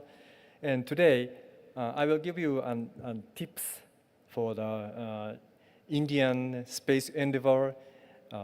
As an example for the endeavor, I will introduce the overview of the LUPEX Chandrayaan-5 LUPEX mission in very brief. So, in order to expand the humans' activity or humans' presence in the solar systems or outer space, and it is essential for sustainable human activities. And in order to do the sustainable human activities, one of the key technology is in situ resource utilization. Otherwise, it is very difficult to sustain the human activities on the moon and Mars or beyond. So one of the potential resources of the moon is hydrogen. Hydrogen is one of the potential resources, but we don't know how much weight percent of the water, and the hydrogen is included in regolith, or how easy to use that hydrogen as an energy source. So to obtain the ground truth data of the water ice, we have a LUPEX, Chandrayaan-5 LUPEX mission. So the Chandrayaan-5 LUPEX objectives is to investigate or to obtain the data of the quality and the quantity of the water ice. And the quality means regarding the form of the hydrogen or water ice. And quantity means how much weight percent of the water ice is included in regolith. So in addition to that activities, to obtain the data, we have to demonstrate the technology for staying the night on the moon, and also excavating the ground and some structure, make a structure of the building on the moon. So to demonstrate the technology for the human activities on the moon is another point, a key technology of the sustainable human activities. So the Chandrayaan-5 LUPEX is the joint international collaborative mission between ISRO and JAXA. And JAXA is responsible for rover development, instruments, and procurement of the launch services. And ISRO is responsible for lander development and also providing the mission instruments. And also NASA and ESA will provide the mission instruments. So the LUPEX rover will travel about 1 kilometer or so, and to the target region is the South Pole region of the moon. And we will charge our batteries on the top of the hill, and then try to go down to the crater or some lower portion of the lunar surface, and then we observe the water ice from the surface or subsurface on the subsurface. So let me maybe I will explain how the LUPEX rover perform the observation of the water ice. So using the ground penetration radar, which is developed by ISRO, we perform the coarse observation. It is not a precise observation, but once we find the location which possibly include in the water ice subsurfaces, then we drill that point, and the sample acquisition portion is located at the tip of the drillers, and we put the regolith onto the dishes, sample dishes, and we heat the sample up to 500 Kelvin, and then the volatiles come from the regolith.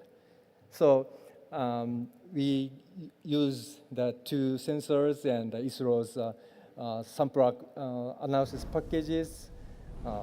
We will obtain the data and data about quality and quantity of the water. So that's the outline of the LUPEX mission. So that's all I have. Thank you.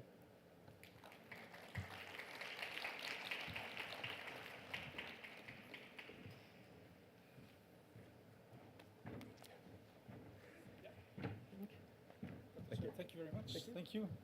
Thank you very much, Dr. Asoa, for this very interesting presentation on the LUPEX program. I understand it's going to be launched in 2028-29 approximately. So that's very interesting. What I forgot to mention, a special word of thanks, let's say, for the organization of this event.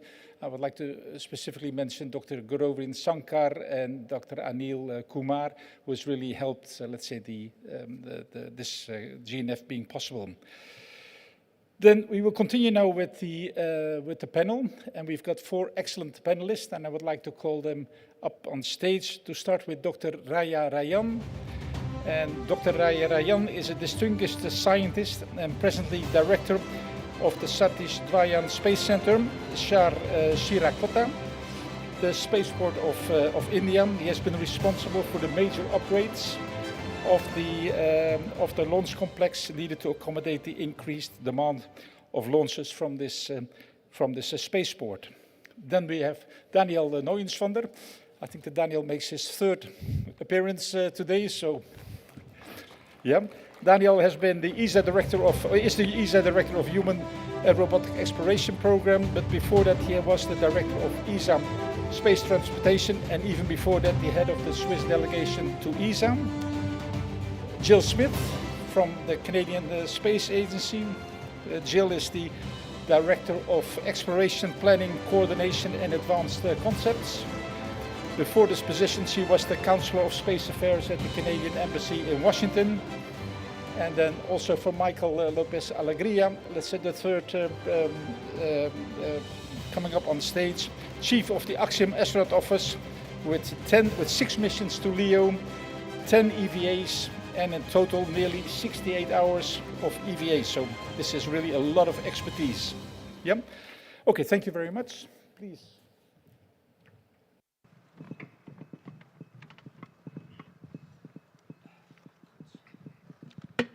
So then we start with Dr. Raya Rayan. Yeah. And so ISRO has developed over the last decades as one of the leading space powers. And what were the main drivers for the success, and what can developing nations learn from the ISRO approach? I think, let's say that this event is co-organized by Cliodin, and that will be very interesting to have the lessons learned from other developing nations at this stage. Thank you, Dr. Peter, and I welcome all the fellow panelists and all the audiences for this last session of the day. We are talking about some last 60 years of Indian space program. You all know the space program, Indian space program started in 1960s with a humble beginning of Nikki Apache launching at a coastal town in Trivandrum, far south. Today, we have had a soft landing near the south pole of the moon. That's how we have progressed.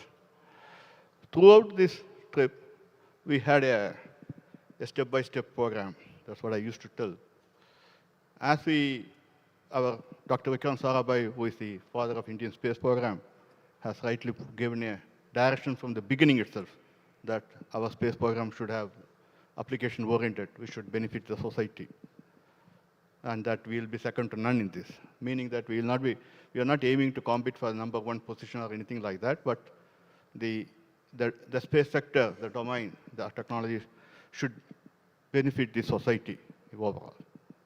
So starting with, we also, as we reach this, now we have set a future program with a lot of space explorations and culminating with an Indian landing in the lunar surface by 2040. And that is the vision we have kept now. And as we go, in summary, what we look at is Indian Space Program, when we developed our capabilities and started with a step-by-step program, that is an incremental steps in each technology. We started with the smaller rockets and smaller satellites, and we learned by the mistakes and the failures that we noticed. We improved upon, we had a lot of learning, and we gave a lot of impetus on developing our own indigenous capabilities, along with some collaborations. As we proceeded further, what we look at, then we started having operational launch vehicles and advanced rocketry. And we gave equal importance to the application areas. So while we developed this, we also achieved more than 200 applications, and that's what we are proud of. Today, as we look at how to develop, once this is over, we look at it, once we had certain maturity, we look at the exploration. You can always see from 2007-8 onwards, we had Chandrayaan-1 orbiting the moon, Chandrayaan-2 having an orbiter and a landing, and Chandrayaan-3 we had a soft landing. And we have also had a Mars orbiter mission. And now we are planning to have a Venus orbiter mission. And finally, we can space station by 2035 and 2040 moon landing. So in a nutshell, I'll put it like this. ISRO has put it in a step-by-step incremental technology development.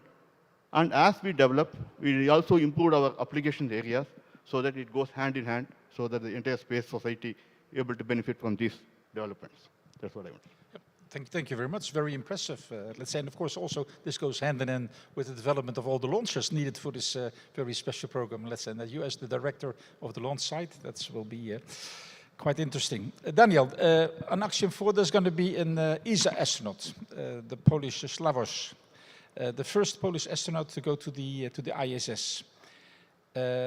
From the ESA perspective, are there any specific cooperations between ISRO and ESA on this commercial spaceflight? Yes, thank you, and good afternoon to you again. First of all, let me express really our recognition to India, because I think India marries political leadership and vision, and then also space capabilities, and this is inspiring, let me put it this way. Now, to go to your question about Axiom 4 and the mission in which we have the Ignis mission, that's the name of Slavoj Sugnansky's mission. It's a commercial mission by Axiom 4, and we'll come back to it, where ESA supports Poland in the implementation of this mission. We have a very concrete first step, and we are very happy to have concrete step, because it's good to have a clear vision. It's even better if you can combine it with concrete short-term results. And this is exactly what we aim at from the European Space Agency with ISRO, to build up a cooperation with short-term, low-hanging fruits, and then building up over the midterm and longer term, and measuring at each milestone what we really achieved together. On Axiom 4, we have the unique opportunity to have Shuk and Slavoj flying together. We are very happy to implement for ISRO by ESA 2 biology experiments. I think that's a contribution where we have a certain heritage. We have experience from ESA in this, and we happily support our friends from ISRO in that. I'm also very happy that the astronauts will work on different payloads. In this sense, Shuk will also execute 5 experiments from ESA. When I say ESA, it's of course always together with Poland, but our payloads. And I think this shows also this required cooperation, independent from where the astronaut ultimately comes from. And this applies, of course, also to the other crew members. And with that, I think we will have concrete lessons learned, and I'm looking forward to to build a future cooperation on this concrete mission. And that's also why you signed yesterday an agreement, no, between ESA and ISRO. It's not only on this particular case, but I hope to have the possibility to come back on this. Yeah, okay. Didn't want to monopolize the topic here. Absolutely. But we have a cooperation perspective with a signed joint statement at the level of the ISRO chairman, Mr. Narayan, and our ESA DG. And it is about human space flight, and it allows us exactly to build this bridge towards a long-term cooperation. Okay, thank you. Jill, Daniel had low-hanging fruit. Let's say, is there any low-hanging fruit with CSA? And what are your main exploration goals for CSA in the short and the medium term? Sure, and before I go there, I'd like to build on Daniel's word for India's space program. The lunar landing in 2023 in August, I vividly remember that event, and the level of transparency that India had with this very critical event has inspired. We talked a lot about how it inspired the youth in India. I would go further than that. It was really an inspiration globally. I think that is bold and exceptional leadership to have shared this with all the world. So thank you for that. In terms of CSA's goals in space exploration, so it's just to give some context, the Canadian Space Agency operates under the Ministry of Industry, Science, and Innovation. So everything that we do, whether in space exploration or Earth observation or any of our space programs, the goals are to advance science, to spur innovation, to create economic benefits, and also to bring benefits to the Canadian population. So in terms of, and right now we are focused on lunar exploration, among other things, but I'd just like to take a few minutes to talk about lunar exploration. So we have invested in technology demonstration and technology advancements to prepare our Canadian companies for this new endeavor. We had the LEAP program that supported the space industry and to help accelerate their development towards lunar exploration. We also helped them to make that link between the benefits that we need on Earth while we innovate towards space exploration. We are increasing our capabilities and expertise in robotics with the Canadarm3, and we're also investing in mobility with the lunar rovers that we are developing right now. The reason I'm talking about this as well in the context of perspective and opportunities. So we talked a lot about how to collaborate from a government to government level, but there are so many ways, tangible ways to collaborate globally, and industry to industry is part of that. So I understand, like from the last few days, that the private sector of India is under extreme transformation, which I believe is really a good opportunity in trying to seek how we can have our industries working together. We have a very solid network of trade commissioners around the world and established here also in India. So this is something I'd be interested to explore and think, what could we do more? So this is, I guess, an open question that I'm hoping to have some conversations for the rest of the week. Thank you. Very good. Michael, Axiom, this will be its fourth mission. Let's say you have been on the first and on the third one. What are the key scientific and research opportunities which you offer to your customers? And how will you expand these once the Axiom constellation is fully deployed, the Axiom station? How would you? First of all, good afternoon. Is this working? Hello? Nice to see everybody again. And a pleasure to be up here with the esteemed, my co-panelists. I would answer your question, first of all, starting with our cooperation with India, ISRO, and AX4.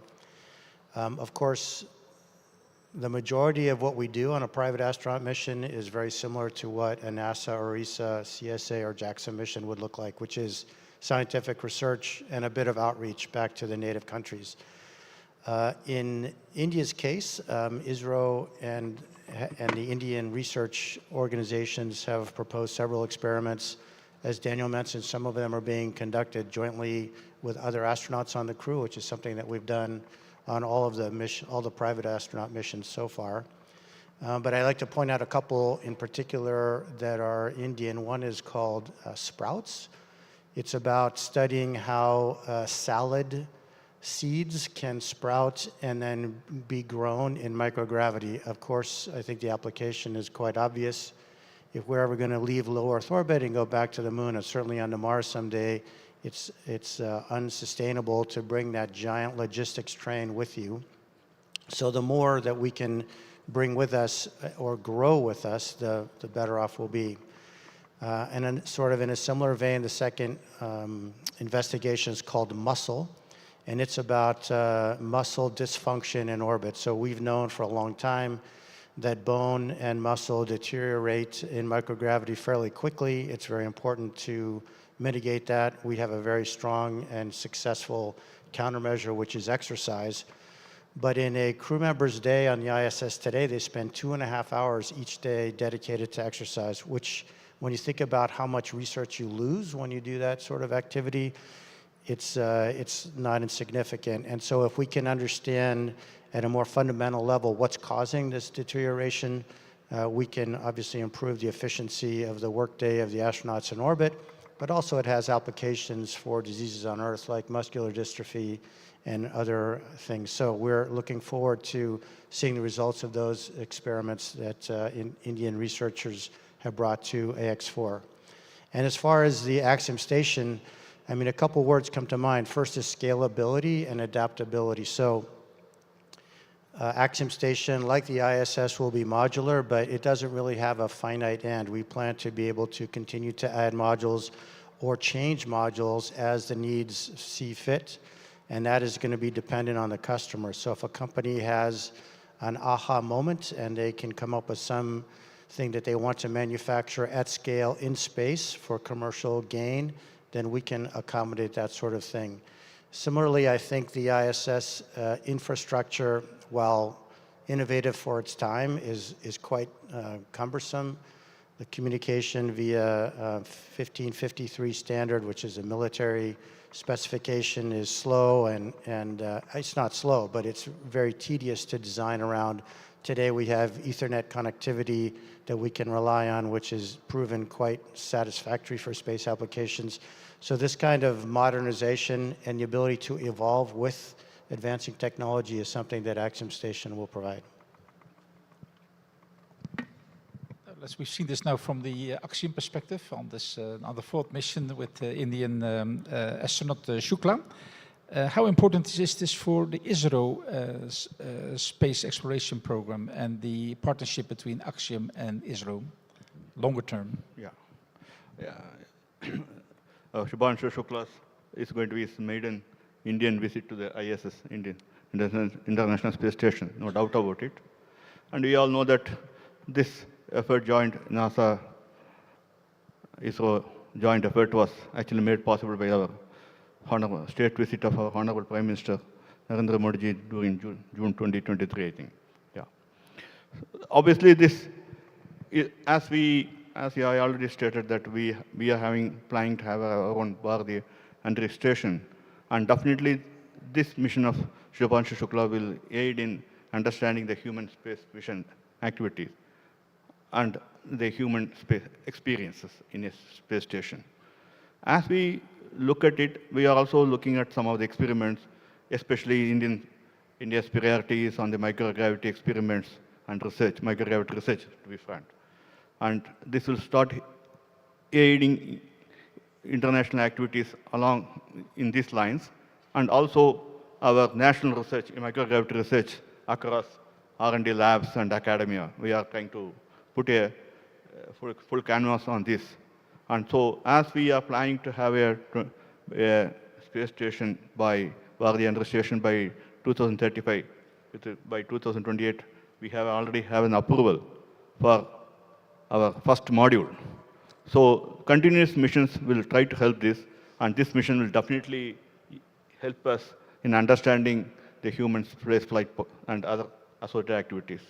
And as we do, we aim to become a contributing partner by further envisaging our space station for all benefits under microgravity experiments and other research activities, and interested parties along the international cooperation definitely is made possible so that we can effectively make use of this. So this will go in a long way in helping those missions. Thank you. Okay, let's say when I saw, let's say the landing of Chandrayaan 3, let's say on the moon, there was an enormous enthusiasm, let's say that in the complete Indian society. I guess that with this launch of Axiom 4 with the astronauts, let's say it's going to be an enormous opportunity, let's say, to boost the positive feelings, no, let's say, of the Indian community, society. Sure. Yeah. Actually, this, as I told you, this is. We take it as an incremental steps in all. So this is also one small step before going for a full-fledged space station to understand and experience in place. Yeah, yeah. Okay, let's say for ESA, there's a big step ahead, Daniel, with the ministerial conference in in November this year, and you said earlier, let's say that you promote the idea of decreasing dependencies. How will this be reflected in the CM25 proposal, and how will this affect cooperation? Let me start by the most important point, which is less dependencies, but to better cooperate. Because exploration, again, is about cooperation. As any astronaut flight from which country ever inspires younger generation, exploration is about cooperation. So but on the other side, the less dependent you are in some projects, the more robust you are in this cooperation afterward. And this is all what it is about.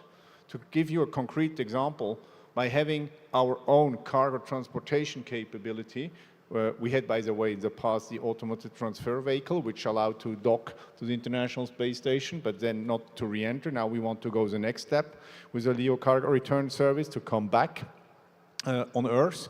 And of course, this is a path which is required. So this strengthens your capabilities, as the Chandrayaan 3 landing for India was a key step also in their robustness in their Indian program. And we have here at each destination, meaning low Earth orbit, Moon and Mars, some concrete projects, and I'm confident that we will get the support from our member states in that. Let me just add one element in terms of cooperation with actors like India. We are not coming from nowhere at ESA. We are used to human spaceflight activities since decades. And I'm totally in line with Michael that today stations will have to evolve to today's actual technologies. But there are also elements which are needed in any station, life support system, for example, but also more basic topics like freezers. European industry does both in a very competitive way. And I'm sure that we can also, at this level, not only the big project, but also in this element, like outfitting a station, a state-of-the-art station, contribute. Great ambitions also on the side of Canada. With the Canadarm3, a large and a small moon rover, a Canadian astronaut on Artemis 2. Tell us a little bit about the project status, Jill. Yes, so we do have some exciting times ahead. So in terms of Canadarm3, we are moving into the development phase right now, moving into phase C and D. Of course, we've talked about this over the last couple of days. We are keeping a close eye on what's going on with the NASA budget.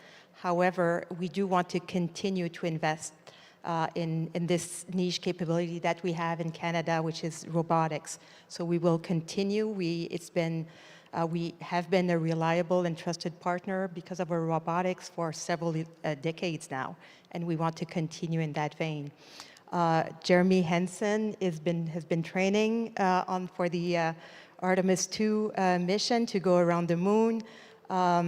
This is, again, going to the moon is an inspiration globally. It's something that we hope will inspire the future generation to go and get the skills to address the challenges that we will face in years from now as well as we continue space exploration.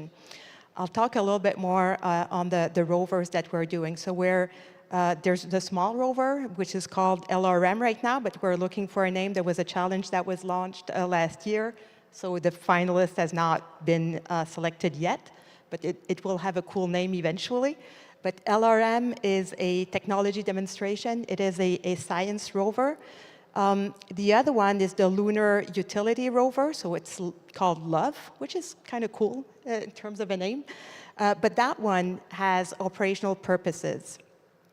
It's really designed to be a utility, so utilitarian on the surface of the moon.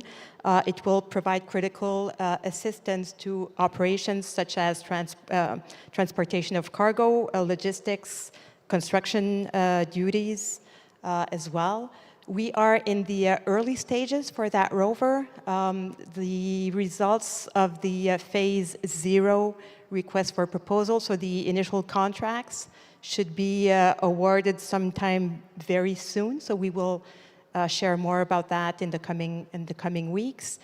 Of interest in terms of opportunities for collaboration. So the Lunar Rover is a national program, so we're, of course, a national agency. We're funded with taxpayers' money from Canada. We need to reinvest in large proportion into Canadian companies, but there are several ways to collaborate as well. And as we move away from the traditional International Space Station partnership, which Canada is used to have with NASA, ESA, JAXA, as we move away from that, we need to think about new ways to collaborate and integrate other voices of all the countries that are interested in lunar exploration. We need to talk about standards. We need to talk about interoperability. So those will be extremely important topics to us from a very operational perspective. And finally, as well, before the end of this year, we intend to launch a request for proposal to explore science payloads that could go on our lunar utility vehicle. And that RFP would be open internationally, so that would be also another way to collaborate, really to have the science, because what we want to do is to exploit the most of this vehicle. When it's not performing duties, it has to do science, so we want to do the most of it. Okay. Okay, thank you. Very, very interesting. That will create a lot of interest, I'm sure. Michael, perhaps let's say, for the sake of time, perhaps we can combine a few questions, because you mentioned already, let's say, the different approach for the axiom buildup of the complete station, where you've got the power module, let's say the payload and power module, let's say before, and let's say then gradually build it up. Could you tell us a little bit, let's say, when you expect to be detached from the ISS? And secondly, can you say something about your suit development, your mobility unit? Yes, I can do both. So the PPTM we plan to launch no earlier than 2027. Right now we're targeting Q1. It might be a bit later than that, but certainly within the fiscal year. And it will, as we mentioned before, be berthed to a nadir port on the ISS. And meanwhile, we will launch HAB-1. We expect and HAB-1 will go into an independent, well, same orbit, but not at the ISS. And then we'll detach PPTM probably sometime in 2028 and attach it. So at that point, we'll have a fully functioning station with ECLS, GN&C, power, cooling, everything we need to have up to 4 crew members on board, as well as some research capability. Regarding the suit, so we are quite far along in the development of the suit, both the lunar version and the orbital version. We're in the middle of testing as we speak. We have the ability in our lab at Axiom to do dual suited runs, meaning we have 2 suits pressurized at the same time. In that laboratory, we've done interface tests with one of the lunar rover competitors in the competition that Jill mentioned earlier. We've also had it at the NASA facility in what they call Argos and Pogo. These are 2 sort of artificial gravity simulating devices, and this month we plan to put it in the Neutral Buoyancy Lab, which is a great big swimming pool that NASA uses to train astronauts for extravehicular activity, to begin its testing first in a single suit and then with a dual suit. This suit has a lot of capabilities, improvements over other suits. The mobility is amazing. I've actually seen somebody do the splits in a pressurized suit, which is mind-blowing. I've been in the suit myself. It could actually reach down and pick up a piece of paper off of the floor, which is unheard of. I obviously don't have any experience in the Apollo suit, but certainly the EMU, the suit that's being used on orbit today on the ISS, that would be unthinkable. And there are also some other advantages, as I mentioned in the previous talk. There's a lot of maintainability improvements that will allow the crews on orbit on the ISS, for example, to maintain the suit without having to bring it back home to be refurbished, et cetera. So a lot of different advances in technology that make the suit a pretty significant leap over what we have today. And obviously, the lunar suit is not one that we've had in a very long time. So it'll be interesting to see Artemis astronauts, hopefully on Artemis 3, but whenever it happens, we'll be ready. Jill, let's say Canada is a very large country. Let's say with remote and harsh areas. And let's say one of the things where Canada is very strong is in mining. Let's say, and can you extrapolate the experience of terrestrial mining to mining and on the moon? Let's say, what are you doing at the moment on this field? Do you combine these two? Yes, so we are looking into this, and you're absolutely right. We do have some expertise for terrestrial applications that we absolutely need to tap into for space exploration. Let's not reinvent the wheel. If something exists, let's try to use it for purposes in space. And at the same time, while we do this, the innovation that we will spur from that will also help our terrestrial applications. So right now, we do have an initiative with the Canadian Space Agency and the Department of Industry, Science and Economic Development called Moonshot for Mining, Manufacturing and Minerals. So what we're doing, this is a contribution program, and we need to tap into not our usual suspects, which are the space companies, but the mining companies. And what we did is that we provided contribution to make sure that a mining company would team up with a space company and work together to address a challenge that they might have or that they would identify. So we don't have the full results of that yet. It's been ongoing for the last year, but this is something we want to do more and more. We'd love to see other companies identify themselves as space companies because they can contribute to the challenges that we have, and maybe they don't see it right now, but we'd love them to see them. Yeah. Okay, thank you. Very, very interesting to see this. Daniel, let's say a lot of things have been said about the possible cooperation between ESA and ISRO. Let's say yesterday the joint statement was signed by the DG and by the Director General of the President of ISRO. Can you say a little bit, let's say, what this does entail, let's say, as far as future cooperation? The objective is to focus on cooperation on human spaceflight. To keep it very short, India has a great plan with the base station. We consider that we could cooperate in this context.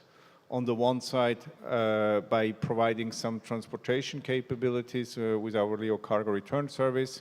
On the other hand, would be great also to fly our European astronauts on such a station. We come with some capabilities from the experience with Columbus and ATV on top of that. So I think there are a number of domains which could be developed. For sure, we shall not limit this to low Earth orbit. We are keen to go above and beyond. So as we also cooperate, for example, with Japan on robotic missions on the Moon and Mars, of course, we are a strong partner with the US on ISS today, on Artemis tomorrow, and of course also on the robotic exploration on on Mars. And last but not least, we want to go above and beyond Mars. We also target asteroid missions, and we are open to cooperation in this context.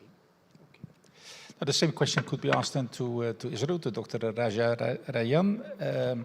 Let's say in particular, let's say the build-up of this station. What can you say about international cooperation during the construction? Do you see any role during the construction and during the operation of the station? Yeah, thank you. As all the panelists rightly told, there is definitely international collaborations in space exploration. That's the way to go. There's no doubt about it. As on today, ISRO has got the approval for building its first module for the space station by the 2028 time frame. So we have developed some of the capabilities and we are trying to do, but on the way, we always had an effective collaborations and utilization with the various space agencies and understanding the merits of each area. But what we look at is how to develop this platform, and our first priority is national priorities on the microgravity research experiments and other aspects along with academia. We are also looking for the interested global partners, and mutually we are interested in developing many activities in the space station for the mutually beneficial activities so that it aids both. And by that, we will try to improve the collaboration activities in many of the activities that we can have. And this will be a test bed. Basically, we are planning this space station to be a test bed for application-oriented activities. And further, we understand how to have a long-duration human program, how to conduct a long-duration human program in the space station, not only from LEO, as Peter rightly pointed out, that also beyond Moon, LEO to Moon, and further beyond. So we have to have, incidentally, we are planning a step-by-step incremental activity. That's what ISRO always has tried to do it. And there we will try to take a lot of collaborative approach. There's no doubt about it. Okay, thank you. There have been quite a few questions from the audience, but if I look at these questions, I've got the feeling that most of them have already been replied to. So I think that we have been very conclusive in that respect. And also given that that we are at the end of our 45 minutes, unfortunately, because I think it has been very interesting, I would like to thank you very much, and I would like to ask a round of applause, let's say, for the panel. Thank you. Thanks a lot, Peter, for moderating this interesting session. And a big thanks to all the speakers. Please, if you could line up for another group photo of this panel, please. Yes, please. The